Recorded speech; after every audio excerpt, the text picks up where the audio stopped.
we'll go ahead and call the public safety meeting to order November the 26th, 2012, and I will entertain a motion to approve the minutes for the last month's meeting and the special call meeting that we had here recently. November 19th. November 19th. Is that a motion, Commissioner? Sure, yes. Commissioner Phillips, motion, is there a second? Second. And a second. All in favor of the motion say aye. Aye. All opposed, motion is carried. Y'all bear with me tonight. I'm having a hard time talking. First on the agenda tonight is going to be the drug court report, and I don't see Mary. We'll move on. I know the sheriff has called me and he wanted to go last, so we'll move him down to Paul's. That's like 2 months in a row. I think it's the third time. Wow, I appreciate that.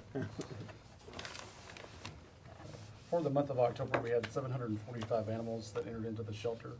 32.5% of those came from county jurisdictions, 14.4% came from the city of Laverne, 39.5% came from the city of Murfreesboro, and 13.3% came from the town of Smyrna. We had 148 adoptions for the month. You can see there the animals that were euthanized and reclaimed. We put our adoption percentage at 29% and our euthanasia percentage at 66.1%. If you recall, we did the Halloween adoption event in October. Our goal was 25 adoptions. We got 16, which we were tickled about. It was the highest we'd ever done up to that point. 3 of the last 5 Saturdays, including starting with that date, we've had anywhere from 14 to 16 adoptions each of those days. So the staff are booking it. All those dogs. Not all dogs, no sir. No sir. At the end of October, we had 174 animals that were left in the shelter. 2,018 people visited the shelter looking for a new or lost pet, and we had 2,301 logged calls and voicemails. 1,337 calls were received for the month, and 1,445 calls were completed. You can see the breakdown of those calls as well. A lot of those calls, the difference there are we're catching up on the track calls. I think we have 1 track call that's waiting that was dispatched out today. Most of those are going to be what we call our POV calls, which are proof of vaccination. So we're getting caught up on those now that the weather's cooled off. The mileage for the month was 9,421 miles. Year to date, we've taken in 3,047 animals. Our adoption reclaim percentage is 22.7. Our euthanasia is 69.3. That adoption rate or reclaim, 22-25%, is that a goal? What is a goal? Our goal obviously would be 100%, but it's not feasible with the resources we have available, of course, as well as with the temperament of the animals. Some of the animals that come in are going to need much longer time to get rehabilitated due to behavior or health than what we're able to provide to them. With that many, 3,000 total, what's a good percentage? What is something that's decent? It varies. Some shelters are looking in the single digits. Some other places, depending on if they're open admission, limited admission, they'll have a size of 100%. But, with us being open admission, if you show up regardless of the temperament or the condition of that animal, we have to accept that animal. To whereas some of your private organizations can say, well, we don't have the space for that animal at this time, so we can't take it, or that animal's not something that we can adopt out, so we're not going to take that animal. So they can be a lot more choosy. If you show up at our shelter and are a Rutherford County, resident, we have to take the animal regardless of health and condition. Are you happy with the 20? No, sir, I'm not. Okay. That's why I'm working hard every day to increase that. Yeah, but the 22.5% is a little higher than normal, isn't it? Hadn't it been running in the high teens in the past? I think that it's been in the teens in the past. I haven't set a goal for what we want, because if I set a 40% goal, then there's still 60% of our animals that I haven't set in that goal. By us doing the Halloween adoption event, we've done some things, promotions within the shelter, as far as animals that have been there for over 30 days on our adoption floor, reducing that fee, which has helped. Y'all approved at the commission meeting last month for the adoption trailer, so doing the offsite adoption. So we're doing the right things. It's not something that's going to change overnight. Obviously, I want to see that higher. For the fiscal year, we had 7,875 people thus far visit the shelter, 9,336 log calls and voicemails, 5,546 calls received, and 5,610 that were completed, and we've traveled 40,430 miles. The last page of your report is the rabies exposure and bite report. For the month, we had 32 bites that were reported. 7 of those animals were tested with 0 testing as positive. And for the month on other exposures, we had 2 that were reported, one that was tested, and none of those were negative. Still happy to report that it's been since March since we've had a positive. We'd like to keep it that way. Any questions on these reports? Good job with that special event. It's, Thank you. Well, the kudos goes to my staff. well, Especially, since they're not here, you pass it along. I will. Good job. I was very excited for us to have the largest number of adoptions that anybody knows of within the department that day, but then to follow that up 2 more Saturdays over the next month of having a 14 and another 16. You know, there's no reason that department shouldn't do 15, 16 adoptions every Saturday. And it's the public coming in, so that we really appreciate their support. Is there a motion on the report? I'll make a motion to approve the report. Is there a second? Second. And a second. All in favor of the motion, say aye. Aye. All opposed? Motion carries. Thank Got you a all. question. Yes, sir. I just wasn't doing one with the report, that's Okay. why I could, say, your retention rate of people out there, and I'm looking really at the ones that are on your patrol and working in Okay. the kennel, the lower, how much turnover are you getting? Well, turnover within the department is high. It's always been high. Right now, we have 11 of our 12 officer positions filled. 3 of those positions, though, are folks that cannot, 2 of them have just started within the last week. One of them has been there maybe 2 months, but they're still not able to go out into the field. We have 8 officer positions that are out in the field now. One of those has only been there for about 6 weeks. We pushed her out a little bit sooner than we should have, but trying to do more training in the field versus in the shelter. And then beyond that, my shortest tenured one has been there since, I think, July. So it's getting better. We've got 3 or 4 that have been there for a year, going on 2 now. I think our longest one is going to be 6 years. So we're getting there. Actually, this week with the cooler weather, we've actually had enough officers to where we were able to buy back some comp time in the current week that we're in now because the call volumes have been down. So it's getting to where we need to be. Okay, these that leave pretty quickly, Mhm. have they received unemployment, or do we fight it, or is it? if The they're- only ones that I'm aware of that we have drawn unemployment were 2 that were terminated within 3 months of my hire, so they've been gone for, 18 months or so. Yes, they were followed. Mm, Okay, thank you. Yes, sir. I'm just- Anybody else? Thank All you. right, thank you. Ambulance service report. Not the most lucrative place to work for people.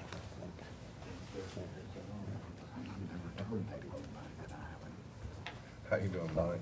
Well, I was Doing good. I was wondering if somebody left us around the courts this week.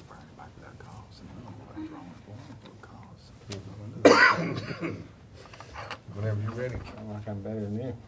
Huh? Sounds like I'm better than you. I'm all right, if I just got that tickle in my throat, that's driving me nuts. We made 2,036 calls during the month of October, which is about the same as we made last year. Our average response time was 8 minutes, which is up about a half a minute. I think the reason that the response time is up, if you look down in the lower right corner, our out-of-zone calls are up as well. We had 34 coroner's calls and 15 autopsies. We billed $1,282,391, collected $663,655, which is a good collection month. That also affects our projected yearly collections, which I think will probably stay pretty close to that throughout the year. We had insurance write-offs of $546,192 and collection agency write-offs of $479,616, and we didn't have any county discounts this month. We had a few shutdowns, none for 24 hours, but several until we could get someone to come in. ambulance chart at the bottom of the page is, shows the cost per mile and the fuel cost. Total cost was $38,199. And we drove a total of 41,568 miles.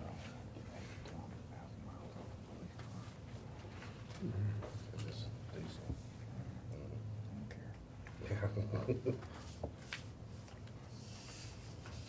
The next page, we have several end services listed there for you.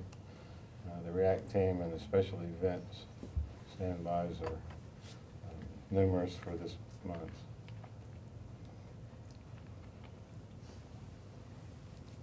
The SORT team operation had several things going on this month as well. The response time report is listed for you there for stations.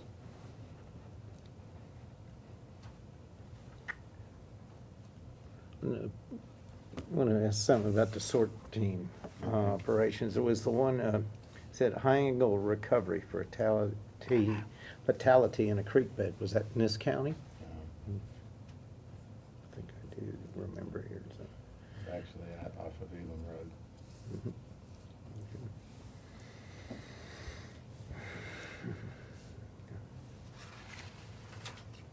The next page lists the calls by commissioner districts for the month, as well as the number of Nashville calls and the transport team calls. Transport team had 45 critical care transports and 60 emergency 911 calls, for a total of 105. Next page is the same information, but for year to date.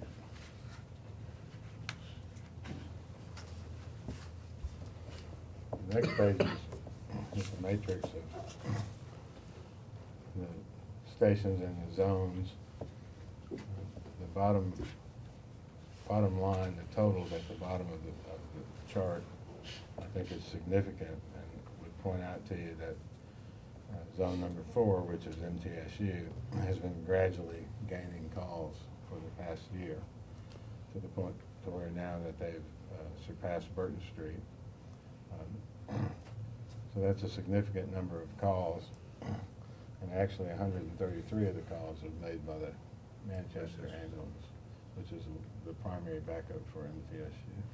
So you've got 144, 133, 14, 36. You add those numbers up.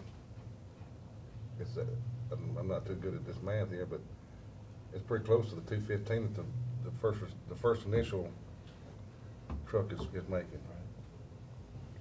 But you have to realize that MTSU is out of its zone too, but that's a big zone. Right. It goes all the way from Las Casas to MTSU.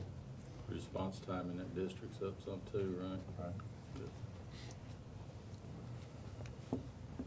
A lot of traffic lights, a lot of multifamily dwellings, just a lot of them.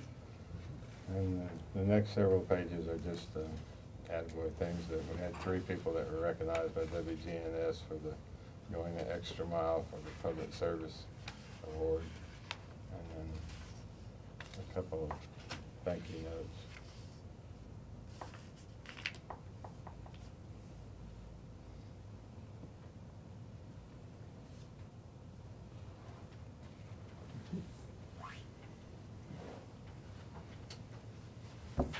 On the last page, we had several people who were denied vacation on B shift, but we've been short on B shift for the past 2 months, including this month as well. But they were all 24-hour shifts, which means they were last minute sort of things. And if you look on the next page, I just might point out to you that we did allow 1,995 and a half hours of vacation during that month. Is the biggest reason, I guess, as far as due to FMLA and open positions, is that what that is? We don't have any open positions, but FMLA and sick and those kind of things.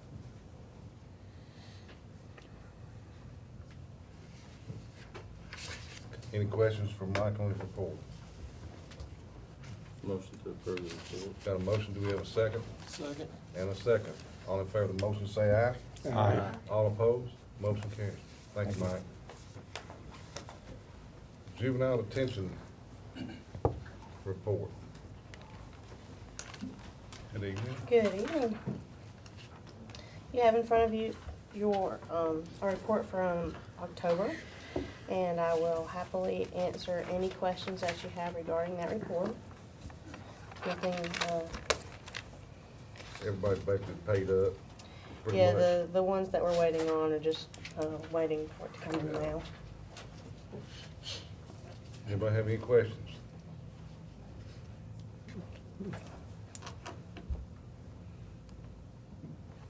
If there's no questions, I'll entertain a motion.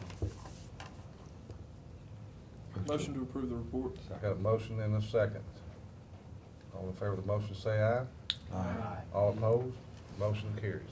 Also have in front of you a contract, for juvenile detention, bed services for Henry County. You've seen this county come before you before. We currently have a contract with them. They wanted a newer dated contract, so we're just gonna run it through again. If that's It's the same amount of money as everybody else? Yes. All that. $175 a day. Any questions?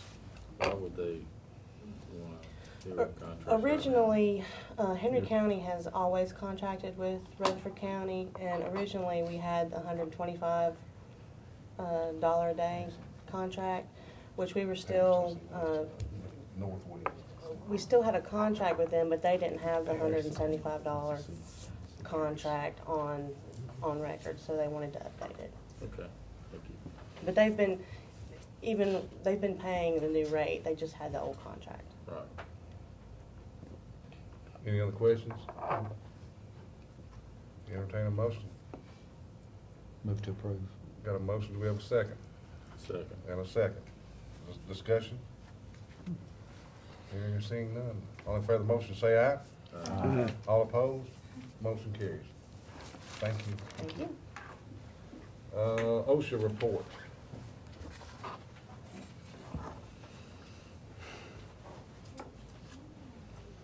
Good evening. Or evening, I guess. As you see in your report there under Part 1 of the OSHA report, we had a total of 22 injuries in the month of October. And you see the breakout there. That brings the total of accidents for the year-to-date, January the 1st through the end of October, to 174 for this year. Of that 174, 133 of them were OSHA recordable, 59 had restricted days, 21 with lost claim days, and 53 were other recordables. That question, on those restricted days. Yes, sir. How many of those people were actually restricted enough where they could come back to do light duty? Under the restrictive days, most of the ones that we do have right now are back on light duty. There are several that don't, depending on the department. Juvenile detention does not have any light duty because they're so much related to the individuals, and possibly some of the sheriff department. Most of the sheriff now are doing light duty. And the workhouse, because of their condition that they work so closely with the inmates, do not have light duty. But most everybody else does have light duty, so I'd probably say somewhere around 90% of them are doing light duty right now. Okay. It's only on those that are few that don't, that are out of work then. On the next page, you'll notice the graph there shows you for the last, this year compared to the last 2 years. Just to kind of, yes, we did have a peak last month, and we've kind of come back in this month for October. In 2010, at this point, we had 176 work-related injuries. Last year, we were at 205, and this year, after that peak and where we are now, we had 174. So we're just 2 below where we were 2 years ago. So it's kind of trending along with the total for the year. Okay. How many employees do we have more now than we had 2 years Oh yes, ago? we certainly have more employees, just simply because of the schools added to the the school load and then the additional. So we have more employees this year compared to what we had 2 years ago also. Yes, sir. I'm glad you brought that up. Thank you. Looking at part 2 of your report and looking at where those claims are and the injuries, for the total of the 22, the total dollars incurred on that was $27,943. The Board of Education had 13 of those injuries. You'll see the breakout there, whether most of them were under strains that the board had, and their total dollars incurred were $16,343. The county general had a total of 8 claims, and they were broken up between strains and struck or injured by, and their total were $11,000 incurred. And the highway department had 1 injury. And the total dollars on that 1 injury was $600 allocated to that at this time.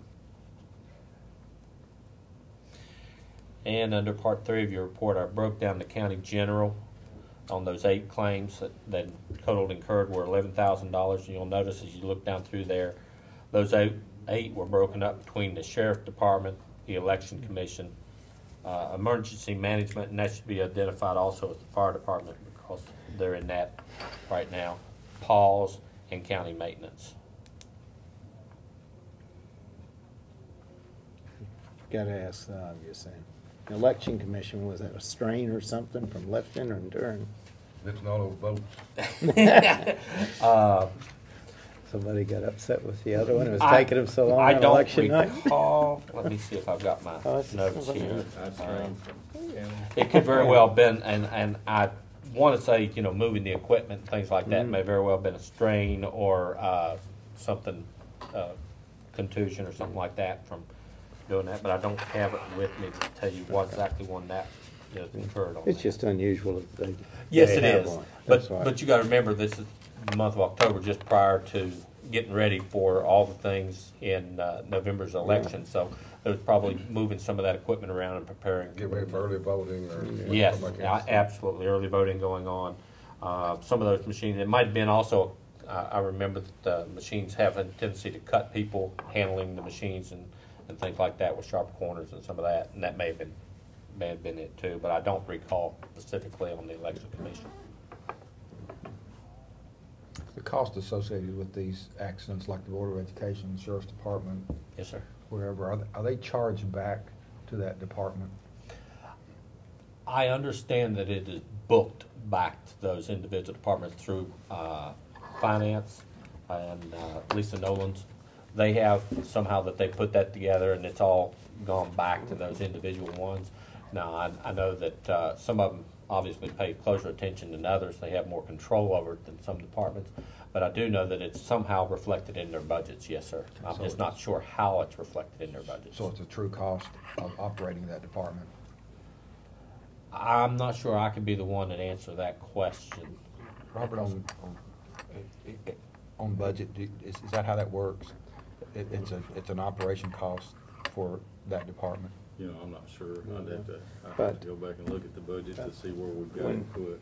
Ms. Stinson comes before budget, when she gives hers, Okay. ask her if she will explain how that goes. Again, she won't be able to tell you. I know that Lisa Nolan will come to me, and she asks me about twice a year to break down individual departments, Board of Education, and what they have and everything like this, and I have to report back to her on those figures that are going to those individual departments. Now, how she does it from there, I'm not sure what she does, but I do break it down to her. Really don't think it's appropriate to have that in a budget, in a department budget, but it should be charged back to them because it's a cost, and it should be a cost of operating that department. Mhm. Should be a true cost of operating that department, so I just wondered. I'm sure you keep a record of all the people that do have the accidents, and you look for trends, and since you haven't reported any to us, I assume that we haven't had any real noticeable trends in the last couple of years. Would I be correct in assuming that? There's some trends that are. I'm you talking can- individuals or in a certain Individuals. area, No, specific. we've not had a lot of reoccurring injuries. I would tell you that if there are certain jobs that do have that have trends to them. For example, special education in the schools, law enforcement in detention, or in the booking areas are certain ones that you'll see. And those happen. Juvenile detention, every once in a while you might find that there's one or two, and it starts, when you look at it, find a slight trend in those areas, obviously where they're dealing with individuals that can create the conflict and things like that that are beyond the individual's control. When you get into bad weather, rain and snow, you obviously see that if the weather goes bad, we see a peak, not by an individual, but just by the situation that incurs. So you can look at that real quick and say, when the school systems start up, right at the first of the year, or unfortunately right after the Christmas break, and the schools come back in January and early February, you'll see peaks in those areas, because again, it's more of a situation with those departments than it is any one individual.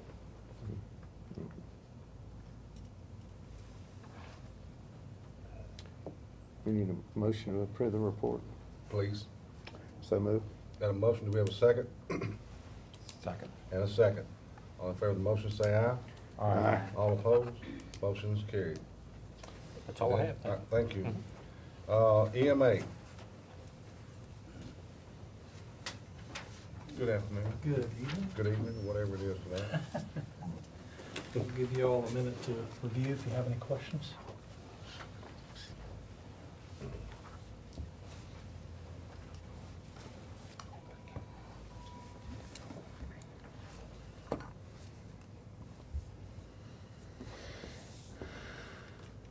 What is plotter training?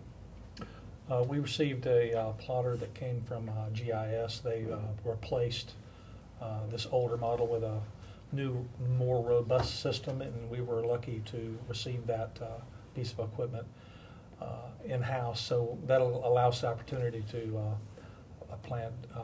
print out large-scale damage assessment maps, things of that sort when we have a disaster. So we have it housed over at the EOC. Looks here, says that the staff reprogram radios for narrowbanding at the sheriff's office. Would Joe do all that? Yeah, in combination with Mr. Spence also, who's doing a lot of programming.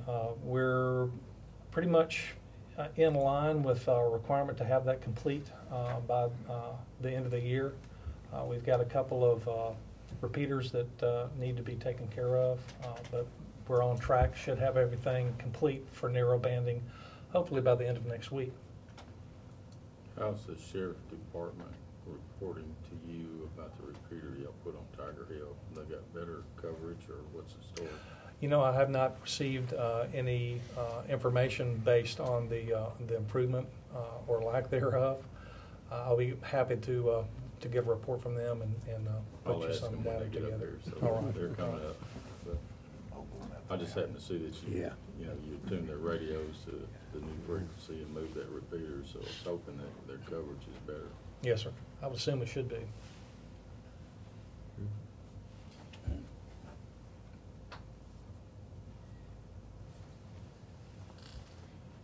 Tim, one thing I don't see on here, and what y'all have had on here in the past, is where you're at on the Homeland Security grants, and I know those are kind of dwindling down. Are we? I have one more project to complete to finish out 2010. 2011 is near completion. 2012, we haven't received the final grant. We've got approval for it, but we haven't received the final paperwork for it. As soon as that comes through, we'll be able to knock through that very quickly. It's a very short list. In 2013, there's probably not going to be anything, or?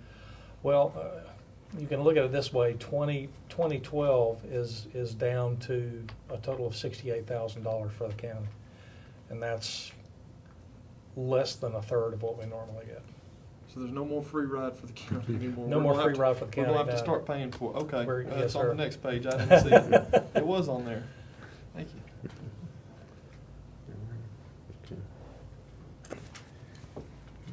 What are the three flood mitigation projects you're working on? Those are 3 residential structures that were impacted in the May 2010 flood. Where are they at? One is in Smyrna, then we have one in the Murfreesboro area, and then one county proper just east of here. One in Murfreesboro, is that over on by Malloy Lane and Yes, sir. Bridge Avenue? Mhm. No, it wasn't Will. No, it's over in, what's the street it's on? Oh, It's off of I-24, right over there in the section that we just yep, annexed. I can't remember the name of the subdivision. I know the name of the person. Oh, is that right? Yes, it's in a subdivision, it's been a problem there for years and years. It's just one single house. The Mhm. water, when it rains, stands in there in that yard and gets in under the house, and it's been doing it multiple times over multiple years, and we finally Yeah, I found a know. way to get that house bought. I know, yeah, I know what you're talking about. You know who that is now. Yeah. Yep.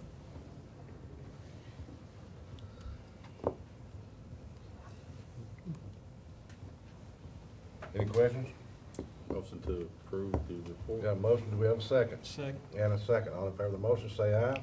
Aye. All opposed, motion carries. Thank you. Good evening. Fire and rescue. Good evening. First page is a description of some of the activities we've done this past month. We did finish another rookie school. Had a total of 26 graduate from that, and that's the basic firefighting. Weekend before Thanksgiving, we did a advanced firefighter survival class. Since the induction of the county fire department, we have been doing a lot more advanced fire training, so I'm very pleased with that. Is that done in-house, Larry? Mm-hmm. Yeah. It's amazing. Good job. Firefighter survival was the weekend before Thanksgiving, and this coming weekend will be the RIT survival rapid intervention teams for a downed firefighter, and that class right there, if we had to pay for it, was about $130-$140 per student. So we're finishing that up, or we'll start that this weekend, and then course education class will begin in the 1st of December. So by the time we get these guys through this rookie school and this training, they have well over 150 hours worth of training. That doesn't cost them anything or us anything.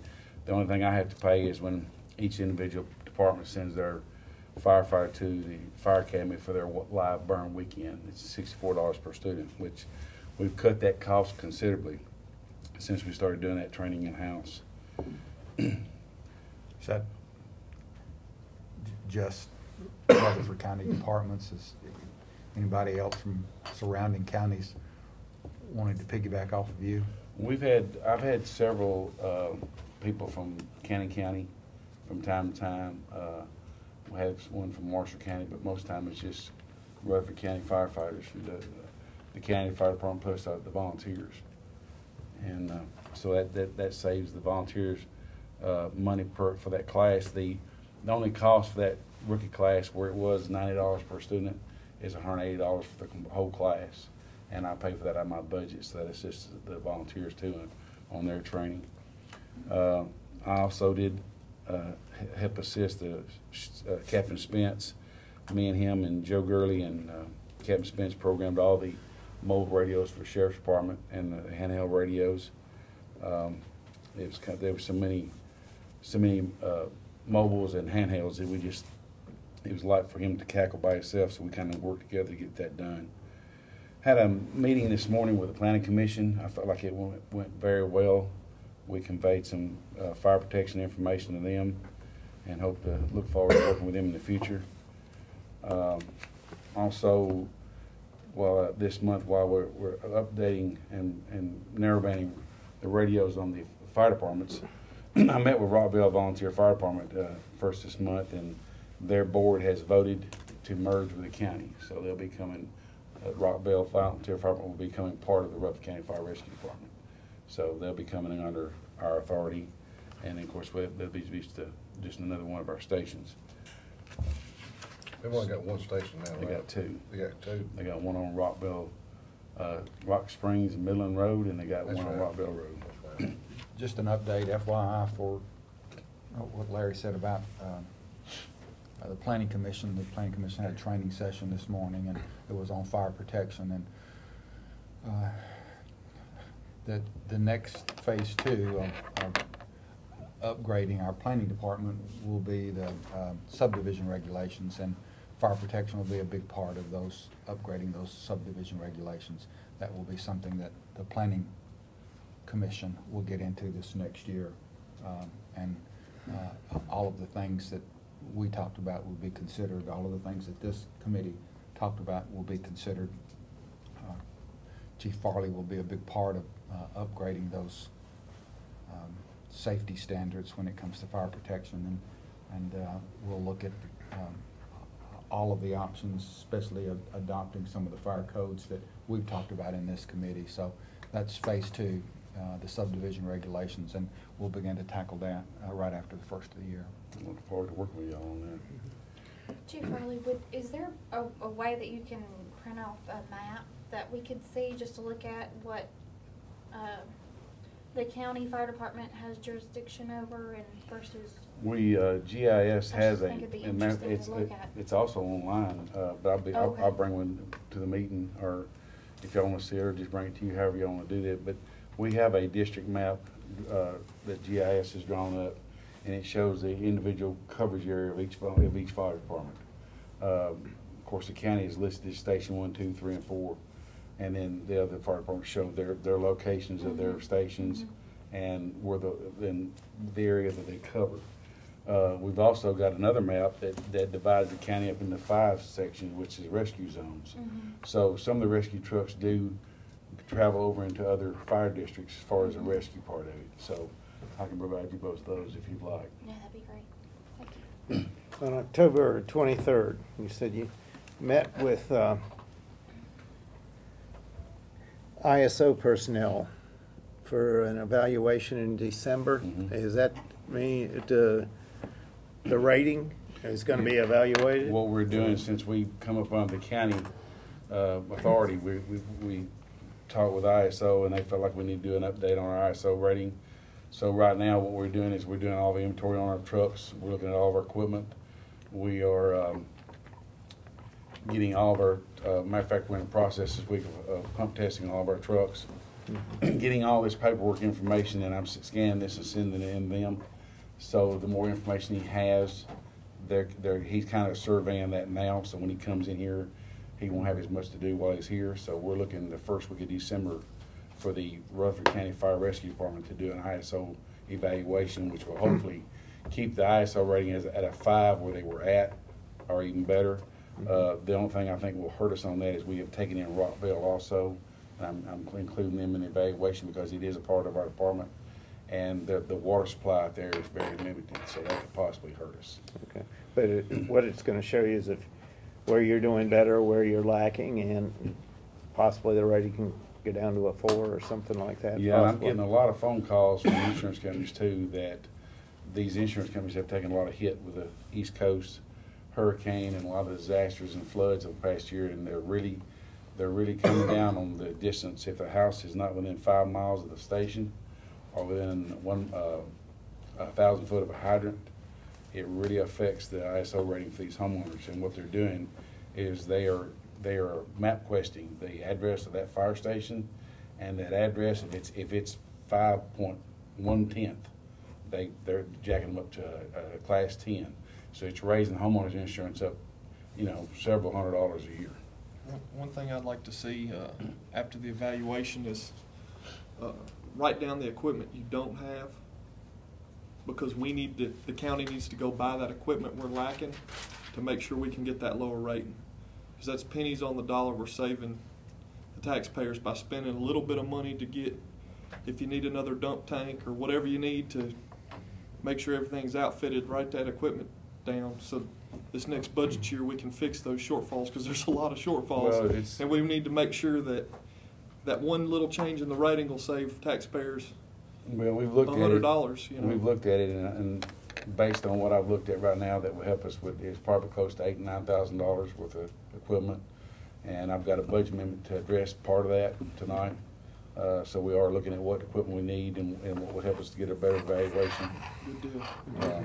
So I mean that's a lot of paperwork, and that training hours and stuff, and so it's just time consuming to get all that paperwork done. And that's just something that most of it's electronic now, so that helps. When I was the chief of Rutherford, we had 2 trucks and we could buy the equipment for 2 trucks, but now the department's grown to a lot bigger and a lot more vast to having each truck outfitted with all that. It's expensive. Well, and we, yeah, it is. Larry, you can't have your ISO rating split up into, say, different your zones like you've got it number 1, 2, 3, and 4. Is it gonna be as one? I asked him that, overall? and of course, I'm gonna question more on that when he gets here, but he said pretty much they will grade the whole department as a department. So, you know, and that's where these tankers that we bought will benefit us out in the Rockville area. Of course, we won't have them at the time of the evaluation, but I will explain to him, you know, that we have in the process of getting these, and that will help us so far as our water supply in that area. Well, since you've got mutual aid agreements, can you use your mutual aid tankers? Yes. During your testing? Okay. Well, that'll help. Well, do you want to further amplify that last item that's on your list down there about the attended the Yes, we bid? we did a bid opening for the tankers last Tuesday, and they come in at around 35,000 per tanker. So the purchasing committee authorized to go ahead and purchase one of those because we only had 55,000 set aside. The reason for I think the higher cost of that, because I want to make sure that the tank was NFPA compliant, and I had the chevrons on the back, which is the reflective red and yellow tape to make sure if it's on the side of the road or whatever, that if a light hits it, it lights up. So there was a few things that we added, and based on what I had talked to him, we only had one bidder, and I think they're over located in Spring Hill. So right now, we're just going to proceed on with one truck. We're going to strategically evaluate if we can find another $10,000 or $15,000 somewhere, and maybe buy the second one. But we haven't had time to really do that yet. That was last week, so That's we a lot- hadn't time to. A little like Mr. Young is saying, if we can find another $10,000 or $15,000 and improve that ISO rating in that district, we need to see if we can find it maybe. Well, you got with Rockville coming in, they've got a. How big a tanker is that Rockville's got? 1,600 gallons. 1,600. So there's another 1,600 gallon Good, tanker good. that's now part of the county. So that's benefit going to us help out too. too, and that's on a fairly To a 2,000 Freightliner. 2,000 Freightliner chassis. So The good news about bringing on Rockville is that they have no debt, so the county doesn't have to pay off anything. Also, the two stations that these are located on are already county property, so there won't be any transfer of assets there. The only thing that we'll have to do would be to change the logos and the signage on the trucks to reflect Rutherford County Fire Rescue. So, and I'm working with Mike and their board to proceed on with that. The next item is the motor vehicle accident report showing all the locations, the time dispatch and the date. We had 40 MVA calls this month with the average response time of 8.6 minutes. No fatalities? Not that I know of. We had several extrications, but I don't think we had any fatalities. We had a bad one today on I-24. A 18-wheeler collided with a little Cooper. Have you ever seen those little Coopers? Mini And- Coopers. Mini Coopers. Yeah. And we transported that gentleman. The only thing worse would be a car tomorrow, right? The next item is the call volume and the water usage, training hours. This is from January to October. The total calls we've run so far countywide is 1,140 calls. 49 of those were structure fires, 92 were brush fires, 56 were vehicle fires, 15 hazmats, 429 MVAs, 428 MVAs, 223 mutual aid calls, and that's within the county of each other, and then 277 calls that were classified as other. It's good to hear in the yellow, who's District 35 and 45? Fossville, Okay. and the 45 is Eagle.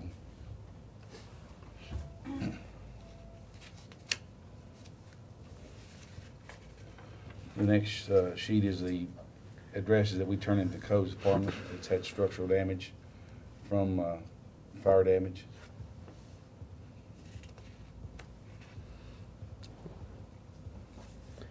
That New Dawn had to be a pretty new house, didn't it? They haven't finished it out yet, have they? That was a pull-behind camper trailer. Okay. That they were living in. I think while they were building the house, wasn't Yeah, it? they were building the house and living in it. Okay. The house that was being built was okay? Yes, it was about 400 feet away from that house. It'd be an urgency to get that finished, won't they? Yeah, especially after tonight. The next sheet is, we did a breakdown of our budget on our maintenance per vehicle. Most of the fire engines that we have is just annual service with replacement of some tires and just preventative maintenance. I did on engine 102, we spent from the first line is budget year to date, which is out of this budget year. Since July 2010 is from the day of inception of the fire department till today's date. Engine 102, we spent $10,000 on it because in that process we completely rebuilt the cooling system on it because the radiator, everything about the cooling system just pretty much went down and failed. The biggest concern I have is on the rescue truck, which is the Rescue 17, which is out of Kittrell. We spent $9,483 on that. $6,500 that was last month or this month. We've had to replace the oil sending unit, glow plugs, regular service on it, tires, and we had injectors and some major engine work we had to do on that truck. Larry, the 6 months prior to the county taking over the county fire department in 2010, that 102 engine had an additional $10,000 worth of work to do it too. So in a short amount of time, and it's had a lot of work done to it. Well, we have pretty much changed the brakes on all of our fire engines, and I think we're about at the point we've just about changed all the tires on them. So it's everything's, and we're keeping it in as safe operational as we can. What did you have in your budget year to date for maintenance? $39,000, and we've got a couple open POs, but we're getting close to the wire on that.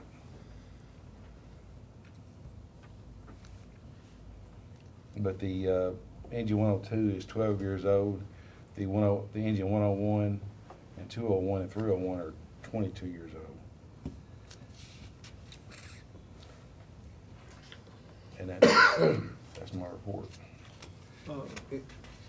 One thing on the very front page, you had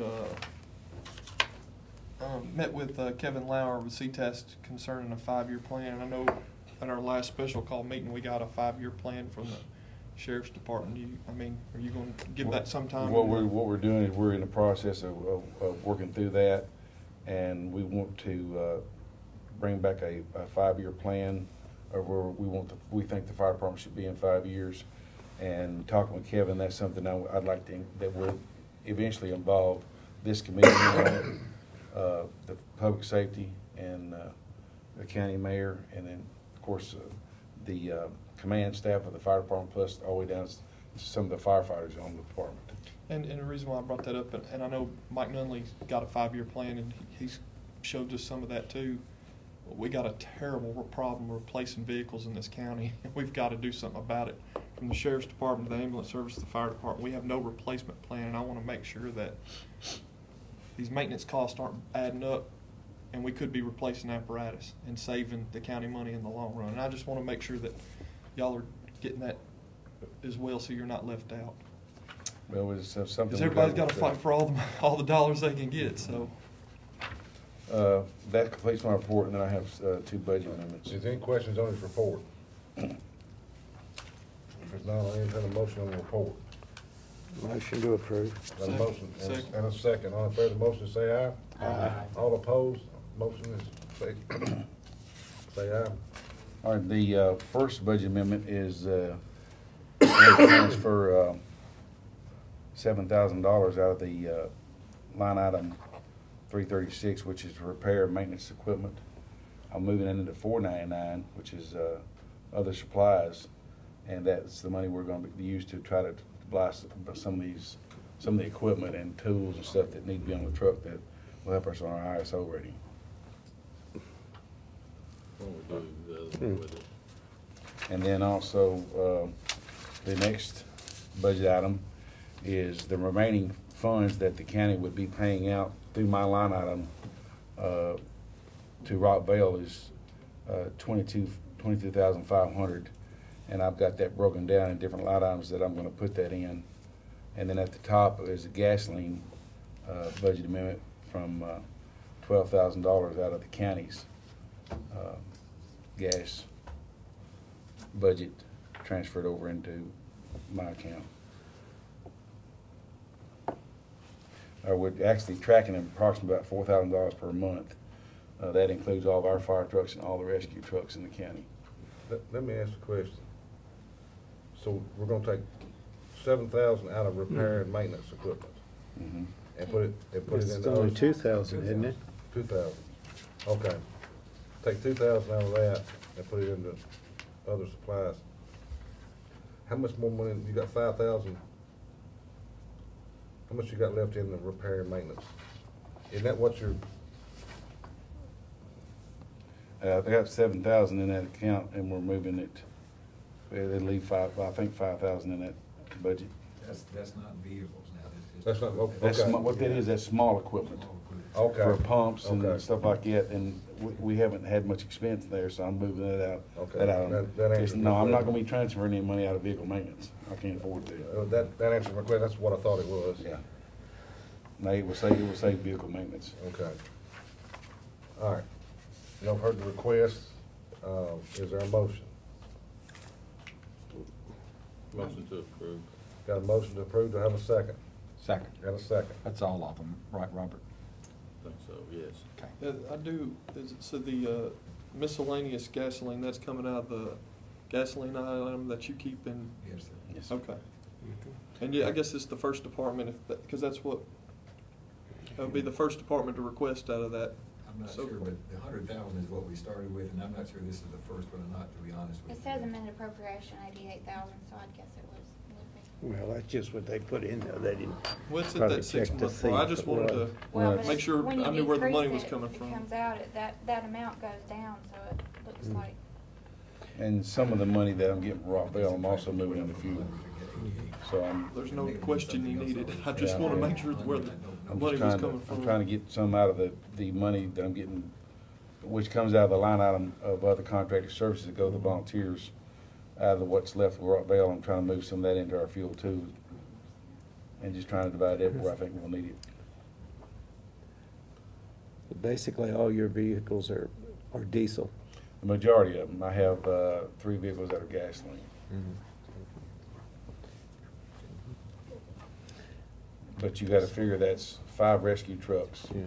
And then, I think I got 22 pieces of equipment, plus I'm taking on, what, 4 more? So, we're basically 5 months into the fiscal year. Yeah, And but your gasoline budget was what? You said you're using 4,000 a month? we're tracking about approximately about 4,000 a month. I think it was, Okay, so- 24,000. So you're going to end up coming back for more gasoline, I'd say. More diesel, most For likely. more diesel, you're going to have to come back for more at some point. Is that Well, what? he put 5,000 of the Rockville money down there as well, Yeah. on that, Oh, okay. that helped a little bit more. So 41,000, yes, Mhm. 5. And if you'll look, and part of that is, if you'll look down here back on the number of calls, District 15, which is where we put the brand new rescue truck, has had 172 MVA calls. So, I mean, we pretty much could just park them at exit 66 at San Maria Parkway, and they stay busy, because that's where they spend 90% of their time. And that pays for gasoline for Rescue 21 at Ward Hill, Rescue 17 at Kittrell, Rescue 7 and 41 at my stations, and then Rescue 15 at Annabelle, plus our fire engines. Our call volume is up for our department, and it's up countywide.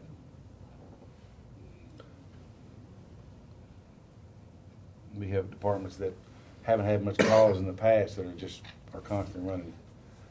So it's up countywide. Any more questions? We've got a motion and a second on the floor. There's no other questions. Call the roll. Commissioner Petty, Yes. Commissioner Jeff Phillips, Did you say Jeff? Aye. Commissioner Tiffany Phillips. Yes. Commissioner Schaefer, Yes. Commissioner Stevens. Yes. Commissioner Young. Yes. Commissioner Farley. Yes. So you got it. That's all I got. You have a question, Bill, you wanna make? Can I address the committee for a minute? Yeah. I think it's got something to do with fire protection.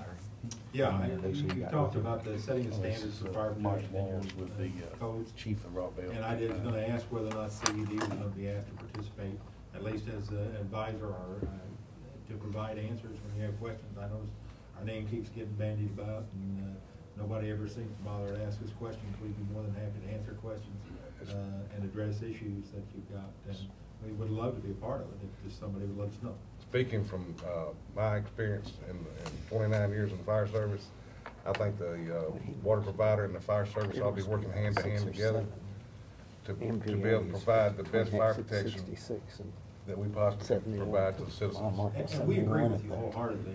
There's some issues that are very important, and I mean, I've heard it said that, you know, we've made the statement, we're not in the fire protection business. And the answer is, our primary goal is to provide potable water. Sometimes when in order to provide fire protection, you have to increase line sizes, right? As you increase line sizes, you increase detention time. Water, unlike wine, does not get better with age. It decays. You got chlorine decay, which produces trihalomethane, taloacetic acid. You end up with, you know, we can go to our modeling program and tell you, based on where you're at in the county, how old your water is.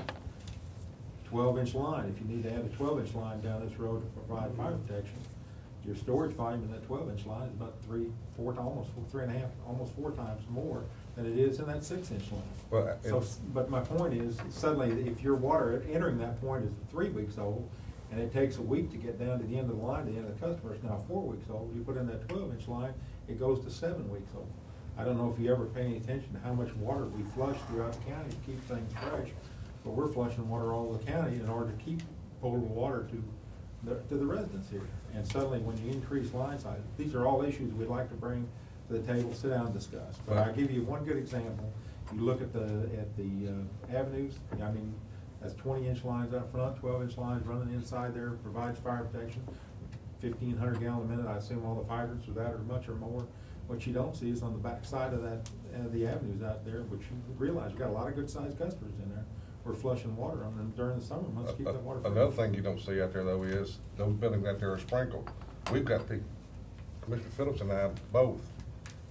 We've got the Fosterville, the Barfield, the Rockville area, the Midland area, that the fire protection in those areas, the people that we represent, is dang near zero, except for the tankers that we're gonna be getting. Yeah, tankers are a logical solution. If we turn around and had our engineer come up with a design to take those red top hydrants to an orange, okay? It's about $6 million. If you look at the 1,400 customers that are in that area where the bulk of the red top hydrants are, you're talking about a water bill that would have to be increased by $40-some a month to pay for that $6 million investment in that area. So, don't get me wrong, it can be done. If that's what has to be done, it can be done, but there's a cost associated with that. Mr. Chairman. And if let's just assume money's not an issue. Let's just assume it's gonna be paid for. You're gonna end up flushing water out there in those areas. I don't know if you're aware of our issues as far as water supply in this county. Well, but we don't have let's water do this. supply. We don't really get in the debate. I wish you'd have called me, and I could have known it before. Commissioner, do you have a question? Well, I just wanted to make a statement. I feel like we need to recommend from this committee to Planning Commission that they be involved in any talks on our fire safety. Oh, I agree. I think it's very vital that we've got these guys working with us. So, Motion. that's a motion. I'll second that motion. And just like I said, I mean, the water provider and the fire service have got to be working hand in hand and be joined at the hip as far as providing fire protection for the citizens of this county. Here, anywhere we can put in a hydrant, we put in a hydrant. We don't even put in flushing hydrants at the end of the systems anymore. If we go in an area and we say, hey, this flushing hydrant needs to be replaced, If it can support a fire hydrant, we put a fire hydrant out there, because it does a better job of flushing for us. We would prefer to have hydrants in the system. We'd love to have hydrants every 1,000 feet, if they could be supported and maintained. I like them every 500 feet myself. We would love to have them. We would love to have them. I like the But way we you would talk. love to work with them. We would love to. And I know that these issues, one of the other things, I don't know if you're familiar with water supply, the mayor is, I know the mayor of all the communities, the issues that we've got with water supply. But if you just start increasing line sizes, and we start flushing water to maintain fresh water, the issue becomes then where do you get the water to flush with? Because we have, I mean, I always hear in this county, we have an unlimited water supply. Well, where we get our water supply from, we're told that's not the case. How can we fix the problem that we got? That's my concern of what we got as far as fire Well, your protection. number one issue should be tankers. I mean, a large share of this country does not have fire hydrants. And that's, the water supply is what, 40% of your ISO rating, maybe 50, somewhere in the neighborhood? But as far as, we can do it jointly through buying of equipment and through the water provider.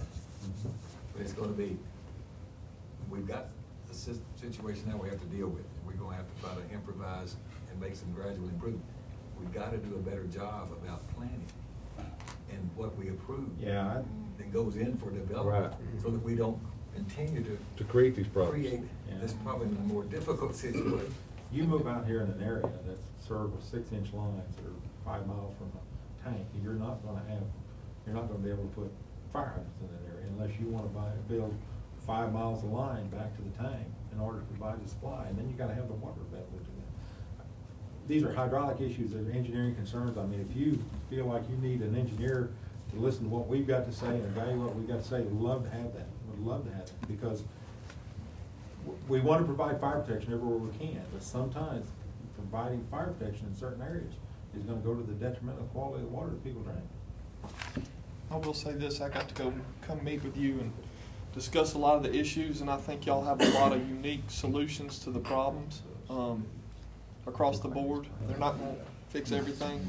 Some of the solutions the county's going to have to come up with, such as tankers, some of the other solutions you have are pretty unique, which will save the water customers money. It'll save CUD money, and I think by the CUD being a stakeholder in the subdivision regulations with the county fire chief, as far as on the engineering side, I think bringing all the stakeholders together is the most important thing to getting the problem solved. So I think that's And for the record, a good step. the county fire rescue nobody has an issue with CUD. No. I've met with Mr. Dunn, he was very receptive, and like I say, the reason I came to the county with tankers is because I didn't say CUD had a problem, we have a water problem. You know, they can only provide so much because, like he says, the potable water. That's why I came to the commission with tankers, because I didn't feel like it was CUD's problem, it was my problem, that I have to get water to those scenes. And so, I mean, they're great to work with, and I've gotten, for the record, I just don't want anybody to think that there's any issues between the fire departments and the water department, because they've been very receptive to everything we could discuss. And for the record, a lot of those areas that have red top hydrants should have never been put in. Right. They were approved before I was there. For whatever reason, they got approved, and they were allowed. I mean, had they not gone in, the variance would have been granted and homes would have been built without the hydrants. So we ended up with hydrants out there that at one point were above the red top, okay? But the issue comes that if you flow all the water that you can get out of that hydrant above the red top, 700, 800 gallon a minute, you start drawing pressures down throughout that distribution area, below 20 PSI. In some cases, you're actually drawing negative pressures. If you've got broken lines or you've got cross connection, an illegal cross connection, you start sucking contaminants in the line because you drop below 20 PSI. Now we got a liability issue there. One of the best ways to give fire protection on the smaller lines, and I know it's home builders don't like these words, but it's the gospel, is residential sprinklers. And we discussed that today. That's already in our subdivision regs, and they're going to read it even though. So a lot of progress has already been made in the zoning resolution and the subdivision regs. As you keep improving those, you'll have measures in place that will work. One other thing with the red top hydrants, thinking outside the box, is these portable dump tanks.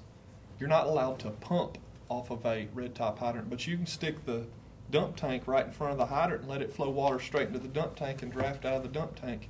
And for a single family 1,200 square foot home, 400 gallons a minute's all you're going to need. If most of those hydrants, that's what they're providing, you're not going to flow more than that on a house fire. So One it'll thing provide. in the meeting that we had, the mayor and CUD and I think the chairman of their board and the chief and myself, we met. One thing that CUD has said they were willing to do was in the areas that we talked about was actually in the subdivision, work towards maybe having some kind of tank in a subdivision, and the water they're flowing off, put that water in there and have it there as far as fire protection when the fire department arrives to be able to pump out of. Yeah, we looked at, we priced, in fact, I priced the tanks recently, I got one more company to price from. You know, there's areas at the end of the system where you're never gonna have fire protection in that area, it's not gonna happen. But we're out there on a routine basis flushing water down the ditch. I wanna flush that water into the tank, so that if you need water out there, you can come draw directly out of that tank. I mean, it makes perfect sense. It's water that we're throwing away, we've got to throw away to maintain total water in the system. Why not store it so it's a benefit for fire protection? Right. And well, I think the mayor hit the point on the head too, we gotta be very strategic in how we develop. Right. That's. Mike, I'm on. Yeah, I know some of our hydrants out in the Midland area were orange at one time, and they were reduced back or whatever, but they are red now. And the reason for that is because when you operated them at that level, there were areas where you would drop the distribution system below 20 PSI or sometimes negative pressure. If you got a guy sitting there that's got a hose, no backflow prevention, thrown into a hog trough, okay? When that goes to negative pressure, that water goes in the drinking line, okay? If you got a crack in the line and it's surrounded by, say, a septic field, and now that you got a positive pressure on that and the water's going out, if that goes negative, that septic water starts coming in the system. So the state requires that we not drop the lines below 20 PSI. And so that's, but like I said, those hydrants should have never been placed in the first place. Don't all your meters have restricted flow only in one direction? Theoretically. They all have to work. I would You understand what theoretically I'm go saying? out and check them all. Hmm? I said I would theoretically go out and check them all. Well, we got 45,000 meters, and we do check those meters. That is correct. But that doesn't mean that somebody doesn't have an illegal tap. That doesn't mean that the line's not broken somewhere and the water's seeping out, and when you go negative, comes back in. I mean, aside from our meters, there's a lot of different ways. We found a tap on the line not long ago that was, I'm not exactly sure where it ran or who ran the line, but we never put the tap in. So those things happen. Well, I got to have the same meeting that you did, Commissioner Farley, over there at CUD, just on a later date since we couldn't meet at the same time. But I encourage everybody on this committee, if y'all have questions, they'll answer them, and then they'll more than answer them, and then let you see and clarify a lot what's going on with the water system. And they are trying to help and anybody that would like to come into our office and sit down and talk to us at any time, we would love that. We would be happy to sit down and talk to the county commission as a group. Just one final point, and I'll drop it, the rest of it. We've got about 3,800 fire hydrants in the system. 6% of those are all red top hydrants. And of course, a good portion of that 6% came after we throttled them back.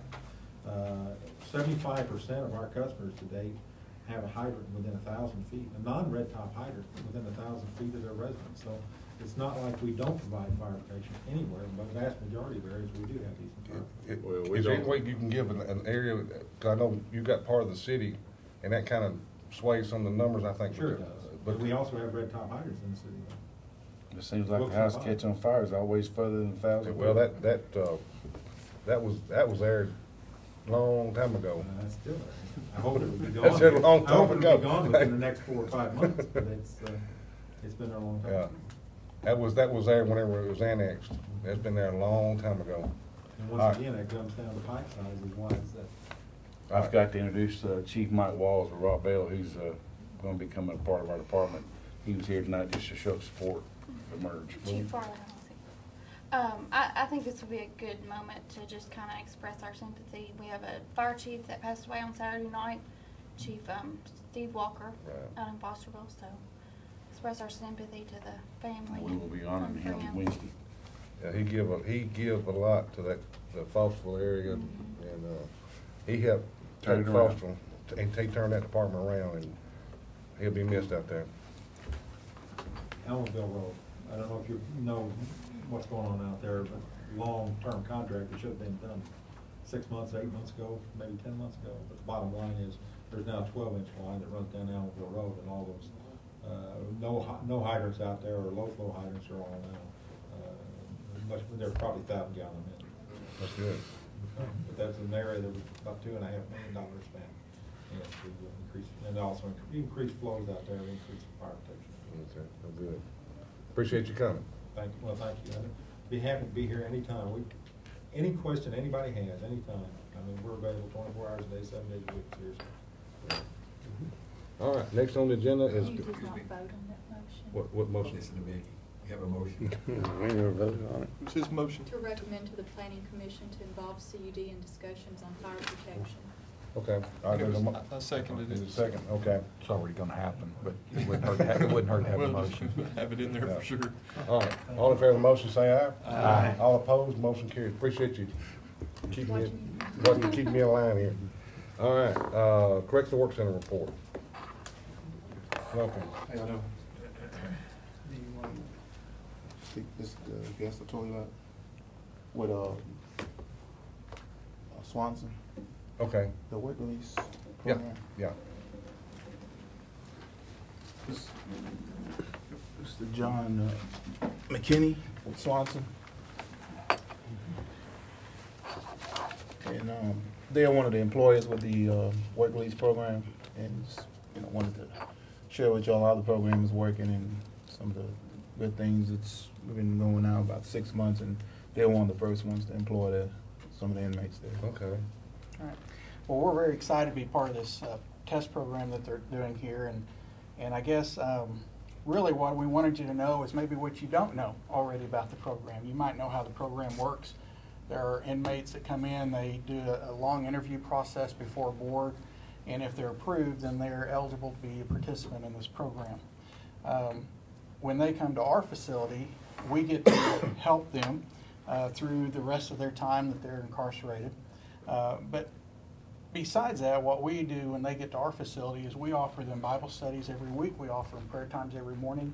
They participate in that every week voluntarily, which is incredible.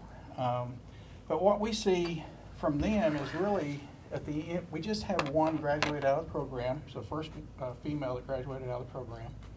And from the time she started until the time she left, we saw an incredible change in her life just from the time in the 3 months that she was with us, I believe. And when she left, she came back. She did such a good job working for us that we've offered her a full-time job to come back.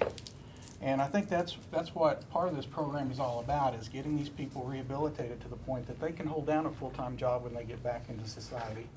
I know she's attending church on a regular basis now. She's taking her kids with her.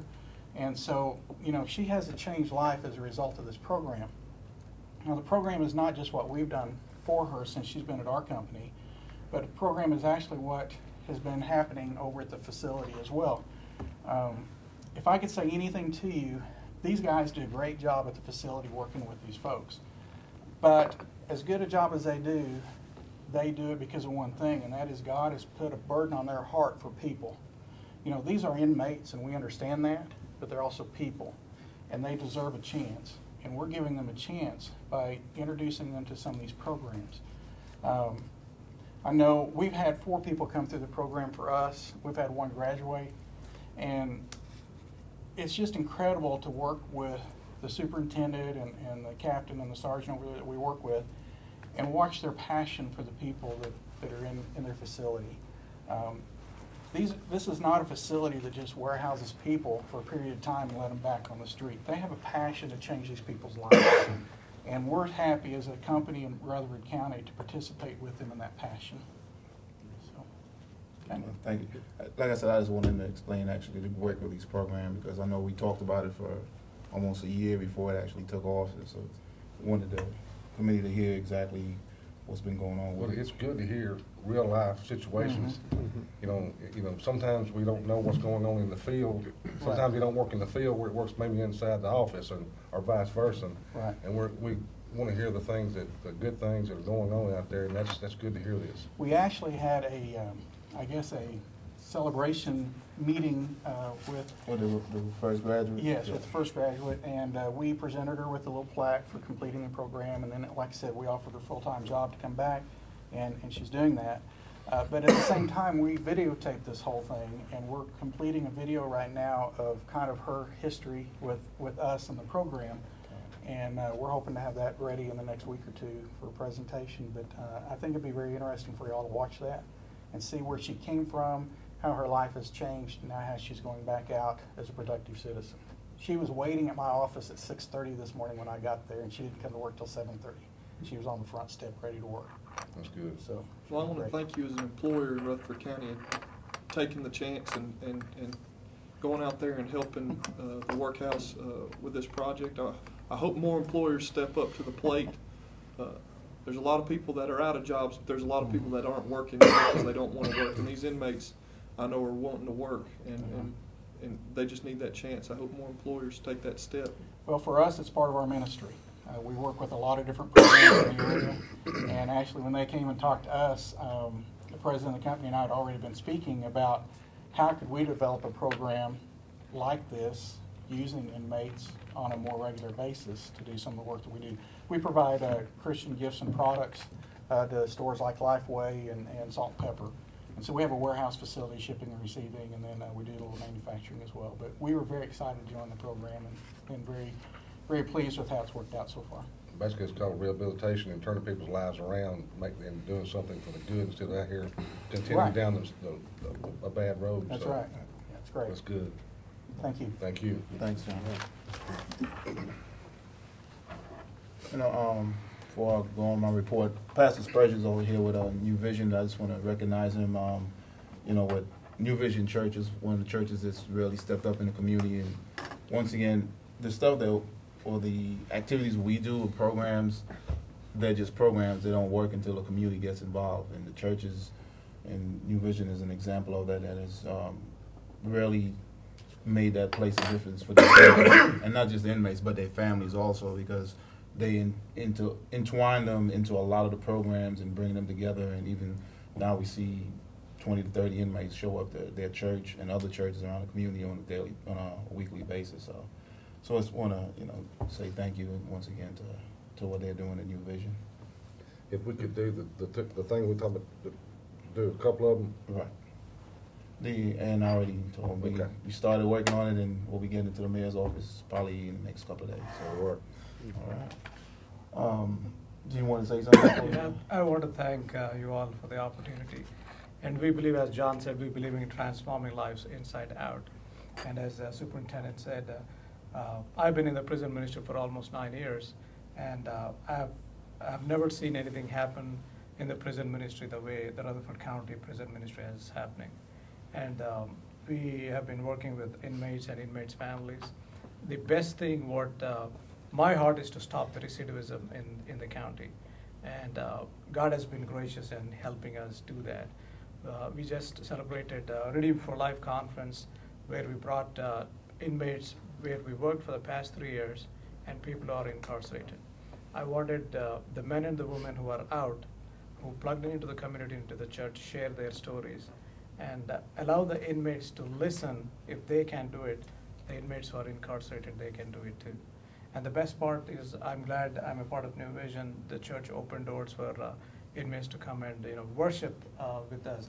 And if they don't see them for one Sunday, our senior pastor Brady Coopers calls me and asks, "Hey John, what's up? We don't see our brothers and sisters, in the first row." So that's such a neat thing. What we do is we work with the families while the inmates are incarcerated. So the model we have come up is, by the time inmate gets out, the family has to be on the same page. Many times it's a dysfunction.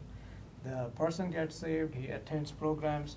When he gets out, they are not on the same page. So we have a team, a wonderful team at church. He goes out of the way to work with the families, and by the time they come out, the family is already plugged into the community and into the church. So when the inmate gets out, they say, "Hey, we're going to New Vision." So like John said, we have real estate people, bankers. When they see the need, the first thing they do is, what we can do for you?